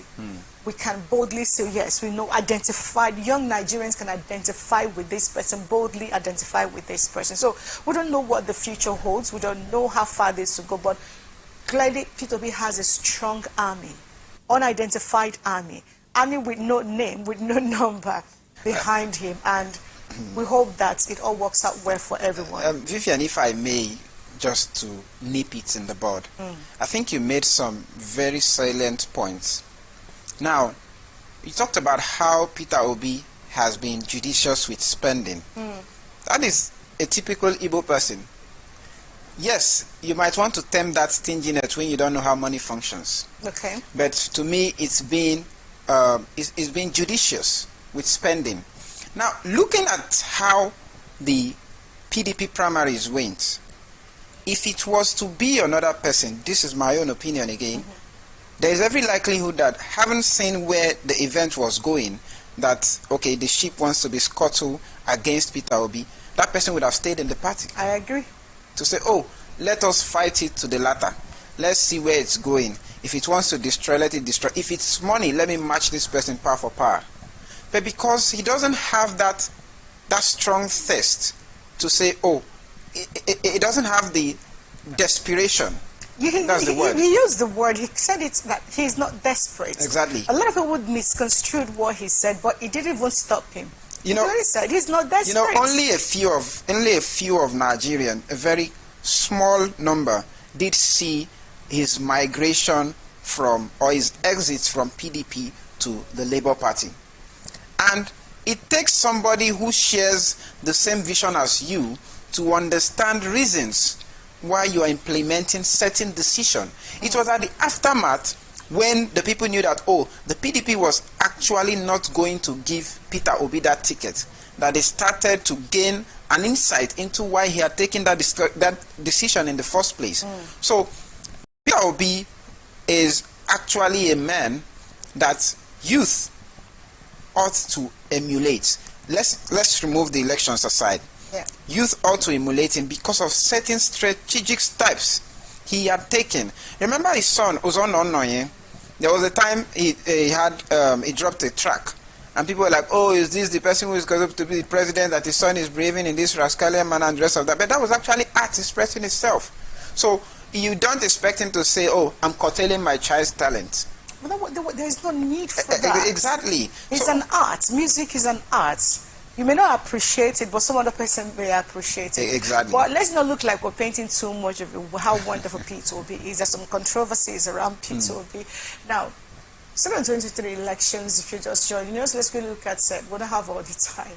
Controversies around P2P, the Labour Party presidential candidate. Now, a lot of you may have known about the Pandora's box or Pandora Papers or box. Now, Obi nurtured a reputation as a campaigner for transparency, yet we learned that the Pandora Papers project uncover that he has a number of secret business dealings and relationships that he has for years kept to his chest. These are businesses he clandestinely set up and operated overseas. Not declaring these companies broke the law, Obi admits his fault but says he was unaware that he was legally bound to declare assets of companies that he owns with others.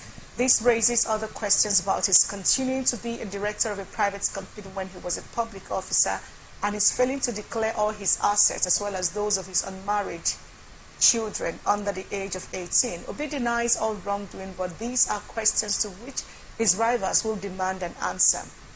Now, forthright and frugal Peter Obi is said to be very frugal with public and their private money. When he completed his term as governor, he left the Anambra Treasury with more cash than he found there. In his handover notes, he itemized all the checks that he had left to ensure teachers, pensioners, and contractors were paid. Peter Obi, as governor, helped pull Anambra out of political chaos, ignoring the godfathers and insisting he will not buy delegates at the party convention.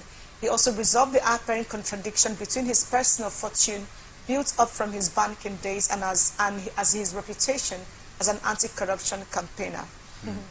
I find this very, very interesting. This person was clearly writing about controversies around Peter Obi. The only thing I read here was the Pandora paper or the Pandora box, as the case may be. And what was there? That was that he owned a lot of companies. I remember someone talking to me a few weeks ago about one of these old bank. Okay, not an old bank per se, but the bank is no longer in existence. One of these merged bank where he said, "You remember the shares we bought in? What did you do with it?" I can't even remember. I don't even know where my certificates are. I can't remember anything. It's like tomorrow someone comes up and says, does some sort of verification, sees my name somewhere, and it comes up, oh, that I had this investment that I didn't declare before I go into public. That's basically what I see here. Peter B is not a lawyer. He is not a perfect person. Clearly, he will make a mistake. But he is saying that he didn't know that these are businesses I invested in my children's name. Of course, just like parents open bank accounts and own businesses, I know some people who are running businesses today, their children are the signatory to those businesses. So it's like saying, oh, they are not up to 18 because they are not. So he said he didn't know. He didn't say he's not the owner of those. But however, he was in public office, he was meant to. But the fact that Peter Obi also came out to say, I didn't know that I was supposed to declare those completely. Like some of them he could own it. It's not like he owned it completely. So he didn't want to lay claim to being the owner of those properties. But I mean, that's basically the controversies we can find in that. So I don't know what it is for you. You see, truly speaking, as at the time the Pandora's papers were published, you can easily say ignorance of the law is not a justification. Correct. However, so far so good. How much of these things have we been able to pull out about Peter Obi? This is just one. Remember that the Pandora's paper was in 2 phases, and it was published by a group of independent journalists overseas. The second phase of what took the wind of the media, took attention then, was the Panama Papers, if you remember. Now, we did not get to see the likes of Peter Obi on that list, and this was his only default. However, like you said, there are some companies that you register in association with other people. You don't expect me to say, okay, if I divide this suit into 2, I will lay claims over one aspect, say because we combine the both of them and it works as one. So that might be where Peter Obi had gotten it wrong. However, being somebody who is enlightened to that extent, we expected that, oh, he should have known better. So basically what I would say is, I think he has known his fault, and it wasn't even, nobody is saying, oh, it's the property of the government that he kept away, or some stacks of funds and someplace and the rest of that. Like we have the fund that we've continued to call back and it has never finished. Oh, the Abacha loot. Exactly. So that is for the case of Peter Obi. There is a possibility that he can get a clear standing ground on this particular one. So let's move over to another interesting thing about the matter we have at hand. Now that's concerning the 2023 elections, where a Labour Party Guba candidate has said he will persuade Shiites to vote for Peter Obi. Now, governorship candidate of Labour Party in Kaduna State, Mr. Shonum Adinga, says he has made contact with the Islamic movement in Nigeria, IMN, to seek their support for the party's candidate, including Peter Obi, in 2023. He said Labour as a party will try to ensure that all the aggrieved groups in the country are brought to political forum to contribute their quota in the development of the country. In a press briefing, the LP governorship candidate disclosed that he had also urged the IMN group and other Nigerians to support his candidature and that of Obi. We try as much as possible to bring aggrieved members of the society together, such as Shiite group, which is the El Zazaki. We have consulted them. we have had clear understanding with them to collaborate with the incoming government of Peter Obi, is said. Yes, that is... I like the sound of this. Now, do you know what I like about this? The Nigerians are finding their voices, the independence of thoughts and views we are seeing in groups and individuals says a lot. And, you know, talking about what the power that INEC now have over the 23 elections, conducting elections generally, this is so interesting that we see churches, we see pastors, people are coming out boldly to say, we are taking this step. And this is a Muslim group, the Shiites. Yes, it is. We are taking this decision. This is where we are going to clear cut.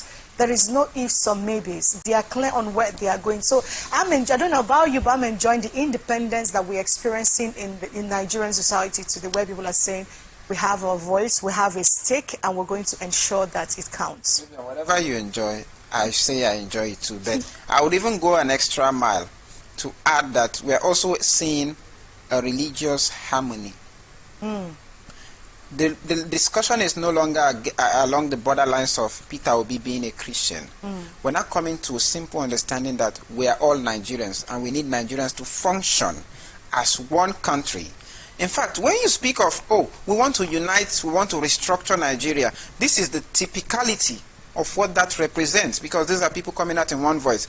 Not forgetting that the leader of the Shiites, El Zazaki, was involved in in a form of embroiled argument with the federal government of Nigeria not long ago, and at the time he said, okay, he wanted to take a brief trip to Dubai for treatment, and over there he was rearrested again and brought back and the rest of that.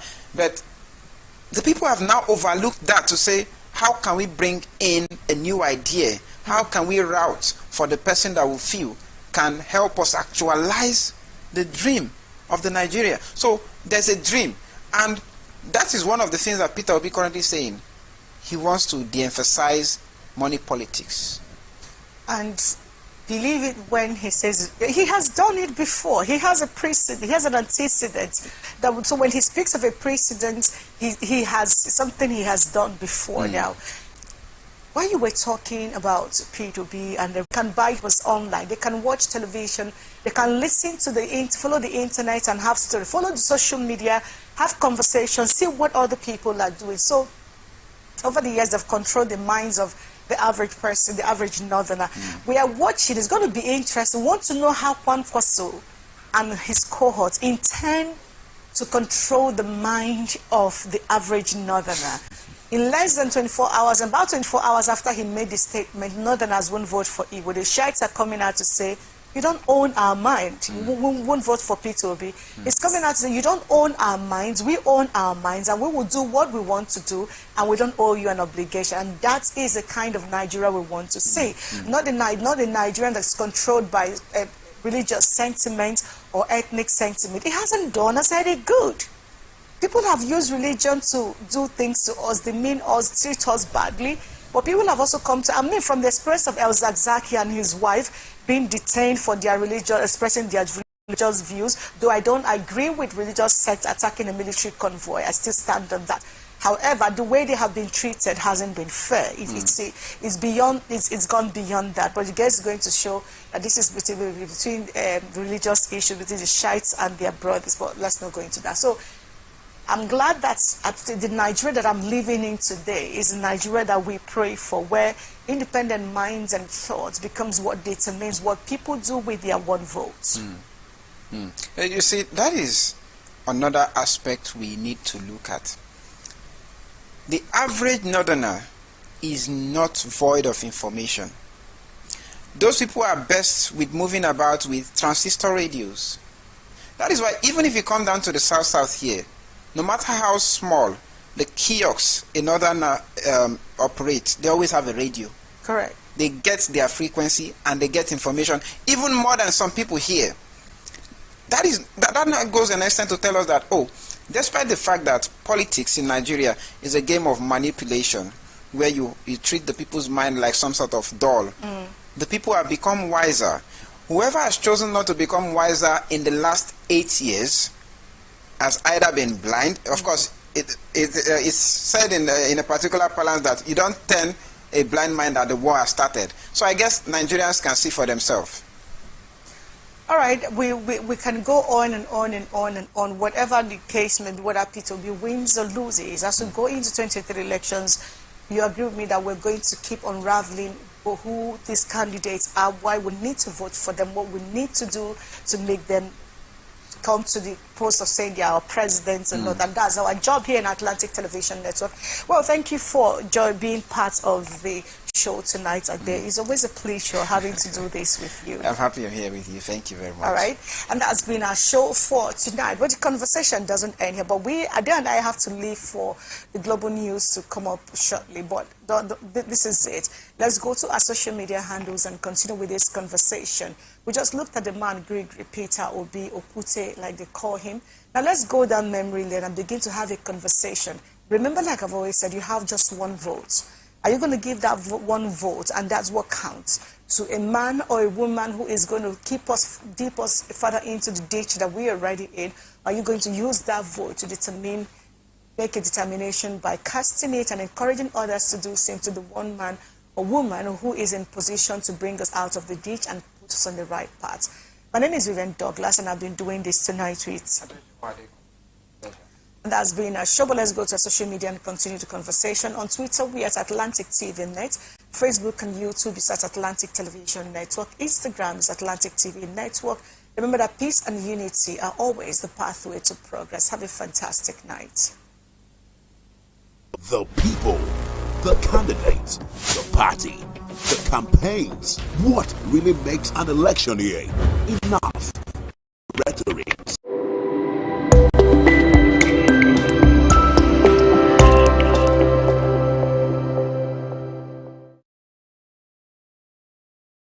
The people, the candidates, the party, the campaigns. What really makes an election year? Enough of the rhetorics. It's time for issue-based politics. 2023 elections. Who are the candidates?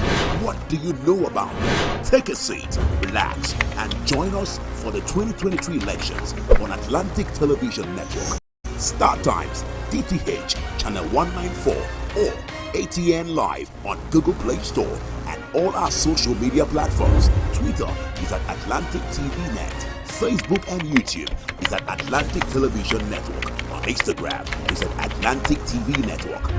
Elections 2023 from Mondays to Fridays at 8 p.m. Election 2023. We the people have a stake. Meet the people making the difference in our time on ATN Icons. Here, we present you legends celebrated for their heroism in different fields and serve as role models today. ATN Icons, showing every Sunday 8 p.m. to 9 p.m. on Atlantic Television Network, StarTimes DTH Channel 194, ATN Live on Google App Store, Facebook Atlantic Television Network, YouTube Atlantic Television Network, Instagram Atlantic TV Network, Twitter Atlantic TV Net. For sponsorship 0810-634-1777. ATN Icons, celebrating the giants of our time.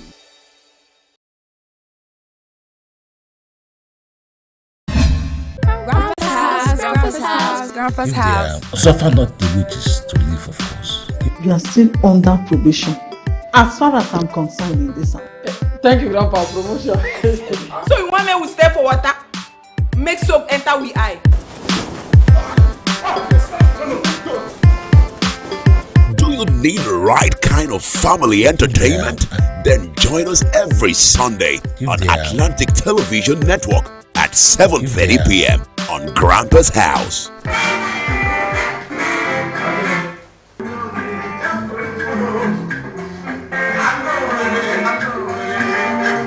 When he is old, he will not depart from it. Train up a child in the way.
Osun 2023 governorship candidates signed peace accord. Fuel scarcity negotiations grown in pains. 2023 elections, Afenifere backs Peter Obi. IGP bans use of spy number plate. On the foreign scene, Sri Lanka acting president declares state of emergency. Raheem Sterling becomes highest paid Chelsea player. That's in sports.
vehicular movement.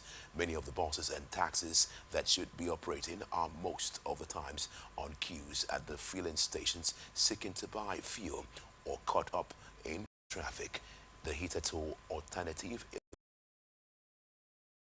Okada has come under the state government hammer in most parts of the metropolis, and commuters have resorted to using only the buses or commercial tricycles whose riders do not operate long distances and cannot operate on flooded roads. Fares on some short routes, which were 100 naira and 200 naira before the fuel scarcity, has increased to between 200 naira and 300 naira and 300 naira and 500 naira respectively. Whenever it rains heavily, the hike gets tougher. Traders, workers, and other commuters in different parts of Lagos are lamenting the increasing cost of transportation to various destinations across the state. Speaking of the increasing cost, ATN took a walk out to sample opinions on what commuters are saying. Beggar is 100 naira, but now most of them are saying 200 naira, 300 naira. And the complaint is that there is an increase in fuel. So this is the major factor why they are asking for a higher price. From Abeokuta to Beggar, normally is 1215, but now it's 25 from Abeokuta. So from Beggar to Ablegba, normally is 200 naira, 150, but now it's 600 naira, all because of scarcity of the petrol. Many filling stations they are closed, so no be all filling stations they open. That's why queue dey some filling station now. It's true, very high. See all those fuel now, see all those filling stations, all of them close their terminal. No fuel. From here to Songo, Longboat Mazda is carrying it now 1,000 naira. Why Ojore from Beggar to Ojore, before we are carrying it 800, now it's 1,500, 1,200 naira. You now go in, come down. However, others said there are still filling stations that sell fuel in lesser amounts compared to others. For Lagos State here, on 165, even here now, on 165 we buy them now. This place now, I myself now, 165 I buy it now. Traders are also complaining of how the hike in transportation fare and fuel scarcity is affecting business. Even the fuel problem here, it really affects us, because some places that we will normally enter 100 naira now is 200 naira. So the thing really affects us. And another thing is traffic. As you can see it now, look at the traffic since around 1. In addition, some say the traffic is also caused by the incessant downpours in many parts of the state. Maybe the weather of the rainy season. With rainy season, because once it rains, there's always traffic. Okay, so that is also another factor that has made the drivers, the conductors to increase the fuel, to increase the transportation fare.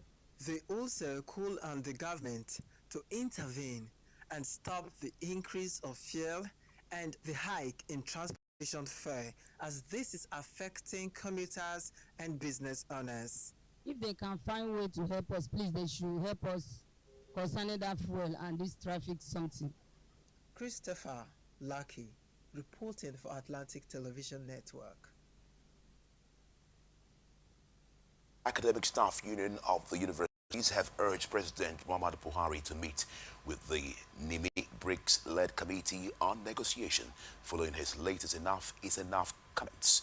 Academic Staff Union of Universities President Professor Emmanuel Osadeke said this in an interview with ATN on Tuesday in Abuja. Recall that BRICS Committee, which was set up by the federal government on June 7, is renegotiating the 2009 agreement with ASU and will submit its report to the Education Minister, Malam Adamu in 3 months. Buhari had in a statement issued by the Senior Special Assistant to the President on Media and Publicity, Malam Garba Shehu, saying, truly enough is enough for keeping students at home. He spoke while receiving governors of the All Progressive Congress, APC, legislators and political leaders at his residence in Daura, Katsina State on Monday. A Port Harcourt-based public affairs analyst, Tona Belema, has revealed the academic staff union of university strike has not only affected students but also parents due to the dwindling economy. Speaking in an interview on ATN Society Watch, the analyst said the demands of the union has lingered from the previous administration down to the present administration. He further said issues are being politicized and the leaders leaving the course by creating a loophole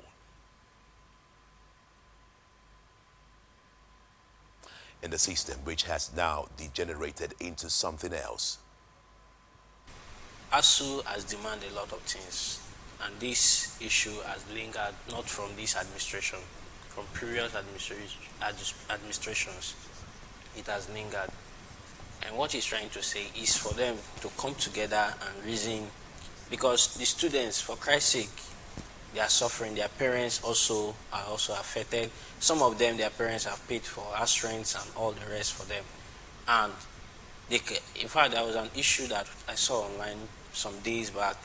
A student of University of Port Harcourt, his house was invaded because of this ASU strike. His house was invaded by woodlums and all the rest, and all his properties were taken off.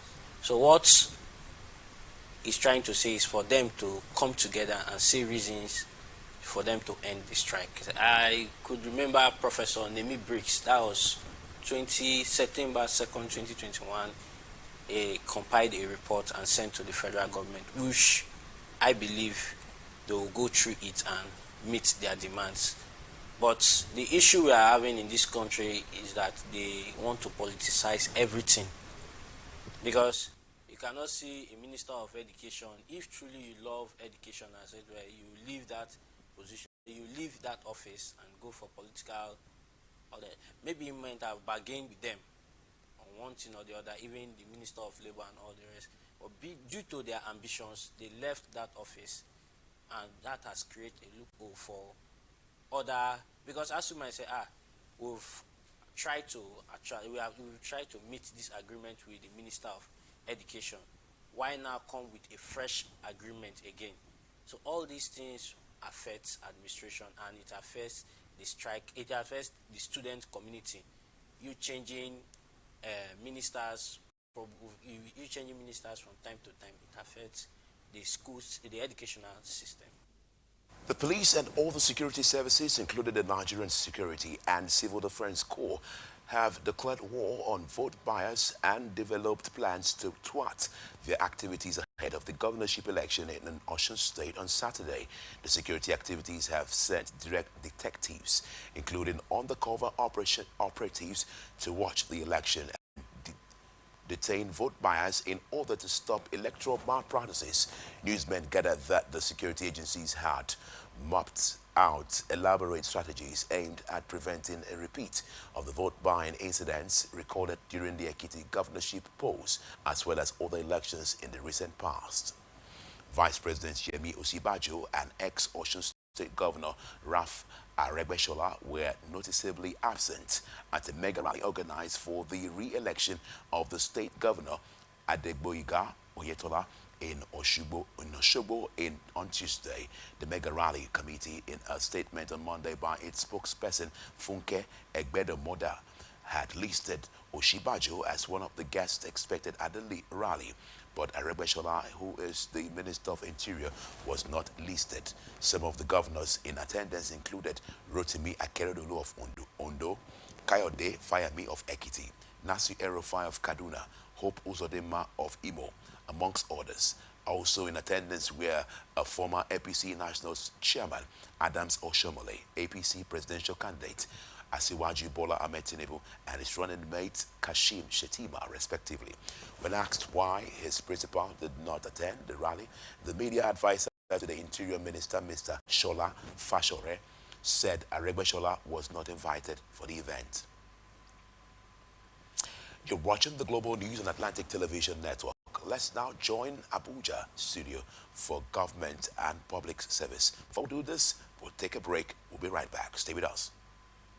Meet the people making the difference in our time on ATN Icons. Here, we present you legends celebrated for their heroism in different fields and serve as role models today. ATN Icons showing every Sunday 8 p.m. to 9 p.m. on Atlantic Television Network, StarTimes DTH channel 194, ATN Live on Google App Store, Facebook Atlantic Television Network, YouTube Atlantic Television Network, Instagram Atlantic TV Network, Twitter Atlantic TV Net. For sponsorship 0810 634 1777. ATN Icons celebrating the giants of our time.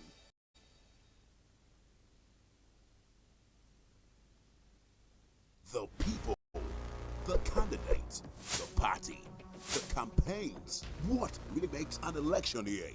Enough of the rhetorics. It's time for issue-based politics. 2023 elections. Who are the candidates? What do you know about them?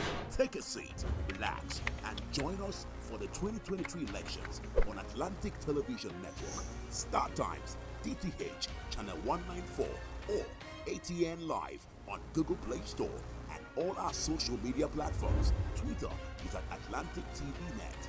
Facebook and YouTube is at Atlantic Television Network. On Instagram is at Atlantic TV Network. Elections 2023 from Mondays to Fridays at 8 p.m. Election 2023. We the people have a stake.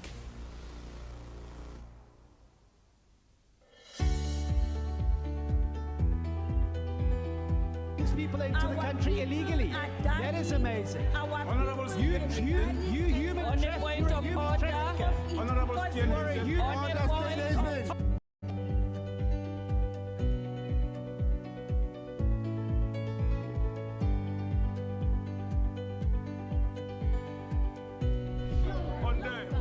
They are not picking our calls.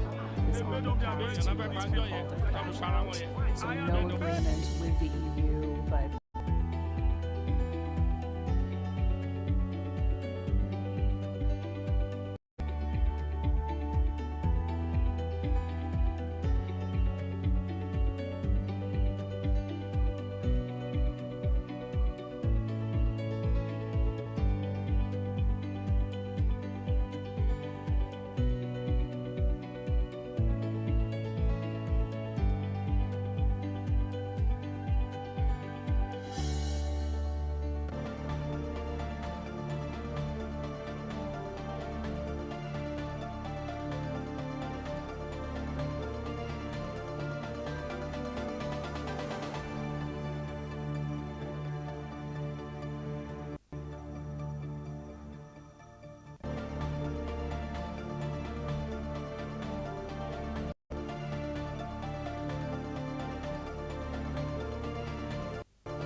This is still the Global News on Atlantic Television Network. At this point in time, we'll like to join Abuja studio for government and public service news. Stay with us. People into the country illegally. That is amazing. Honourables, you human trafficker. Honourables, you are a human. They are not picking our calls. They made up their minds. so no agreement with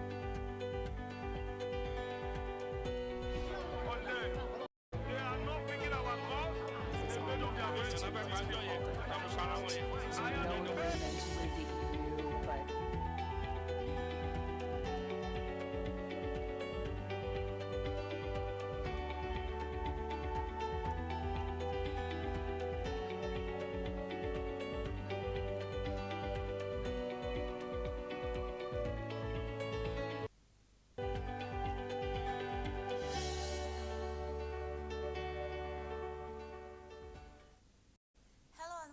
to Global News Desk on Government and Public Service ATN. I am Patience Obot. First the headline. Senate insists on probe despite Tanko's exit. federal government commitment to recovering stolen artifacts. Lagos to launch upgraded smart ID cards. 35 mining licenses secured in Sokoto State. We go on a short commercial break. When we return, the Global News continues.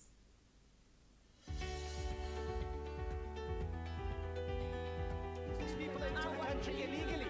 That is amazing.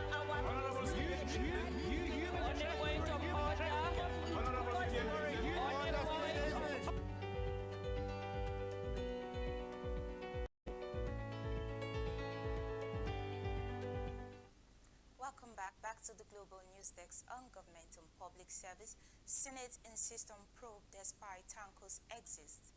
Some aggrieved justices of the Supreme Court of Nigeria wrote what can be appropriately described as a protest memo to the outgone Chief Justice of Nigeria, Justice Mohammed Tanko, complaining about the pathetic state of the judiciary, particularly the apex court under his administration. The 14 juries berated the ex-CJN over alleged corruption and maladministration in the judiciary under his watch. The President of the Senate, Ahmed Lawan, in his remarks shortly before the upper chamber adjourned plenary 3 weeks ago, said that the Senate Committee on Judiciary, Human Rights and Legal Matters should investigate the matters as part of its oversight functions. Federal government commitment to recovering stolen artifacts. The Minister of Information and Culture, Alhaji Lai Mohammed, reaffirmed the federal government's commitment towards recovering the nation's stolen artifacts across the country. Mohammed also revealed that the country has recently signed an agreement for the repatriation of 1,130 Benin bronze from Berlin in Germany. Mohammed, however, urged investors to work on promoting Nigeria as a choice destination for investors. Lagos to launch upgraded smart ID cards. The Lagos State Resident Registration Agency says it will soon launch an upgraded Lagos State Resident Identity Card. The Lagos State Resident Registration Agency had launched a smart multi-purpose identity card for residents in February. The General Manager said the new card is embedded with more features, adding that card holders can also use it to pay for services across multiple vendors, including buses, supermarkets, and automated teller machines. 35 mining licenses secured in Sokoto State. As part of strategies to generate more revenue into its coffers, Sokoto State government has acquired 35 mining licenses to facilitate extraction of solid minerals in various parts of the state. The licenses are solely owned by Sokoto State government under the auspices of Sokoto Investment Company for the mining of gold and silver among other natural resources. Governor of Sokoto State Aminu Waziri Tambuwal disclosed this when he received the Sultan of Sokoto, Alhaji Mohammed Saad Abubakar, who paid him traditional Salah homage at the government lodge Sokoto. The governor further dropped the hint that the reason behind the transfer of the Sokoto Central Market is to upgrade the activities of the market to a modern one with a view to generating more revenue. And that's a wrap on the Global News Desk on Government and Public Service. Kindly follow us on our Facebook and YouTube channel at Atlantic Television Network, on Instagram at Atlantic TV Network, and on Twitter at Atlantic TV Net. Remember, peace and unity are the pathway to progress. Thanks for watching. I am Patience Obert. Thank you very much, Patience Obot, for that report on government and public service. And moving on with other stories, the negotiator between the federal government and the terrorists who kidnapped the passengers of the Abuja-Kaduna train, Malam Tuko Momo, has revealed that it was the setup of terrorists who kidnapped the passengers that also attacked the Kuje prison last night. Malam Tuko, who spoke to ADN News correspondent in Kaduna, added that he had hinted the government of the plans of the terrorists before they struck. Mike Ode James completes the story. Reasons. I think part of the reason why I said I would disengage completely, maybe one will say I'm not really scared at all, but for example, even if you are not scared, you have loved ones that are really concerned about this kind of risky engagement. And as a result of that, honestly, one will have no option than to withdraw completely. But even though I know that nobody dies until his appointed time, but we are in a nation whereby the impossible will happen. So we pray God will continue to protect all of us. While at Malam Mamu's office, ATM News correspondent noticed that more than 50 family members of the remaining 43 victims were there, with some shedding tears over the continued stay of their loved ones in dehumanizing conditions in the forest. Mike Other James, ATM News, Kaduna. Malam Tukurmamu, the negotiator between the federal government and the terrorists who kidnapped passengers from the Abuja-Kaduna bound train over 100 days ago, has confirmed to ATM News correspondent that the Kuje prison attack was carried out by the same terrorists who kidnapped the Abuja-Kaduna train passengers. He claimed that he had earlier hinted the federal government about the terrorist plans, but was ignored. Absolutely, absolutely. I provided that intelligence even before the attack. I notified the authorities to do everything possible to secure the. I have done that because the initial arrangement is that we'll release only 10 after we have succeeded in scaling down to number to 10 from 51. We submitted the names, and then there was an unnecessary delay. And after this delay, this is what happened. They succeeded in releasing dozens of them. The chairman, Nigerian Electricity Regulatory Commission, NERC, Sanusi Garba, has said that the federal government is working tirelessly to promote renewable energy and achieve its vision of a secular energy sector in Nigeria, held in Abuja. Our correspondent, Nema Omeje, completes the report. Africa currently faces massive unemployment because of insufficient energy links. Nigeria is endowed with abundant energy resources, both conventional and renewable, which can potentially provide the country with a sufficient. Nevertheless, there are inherent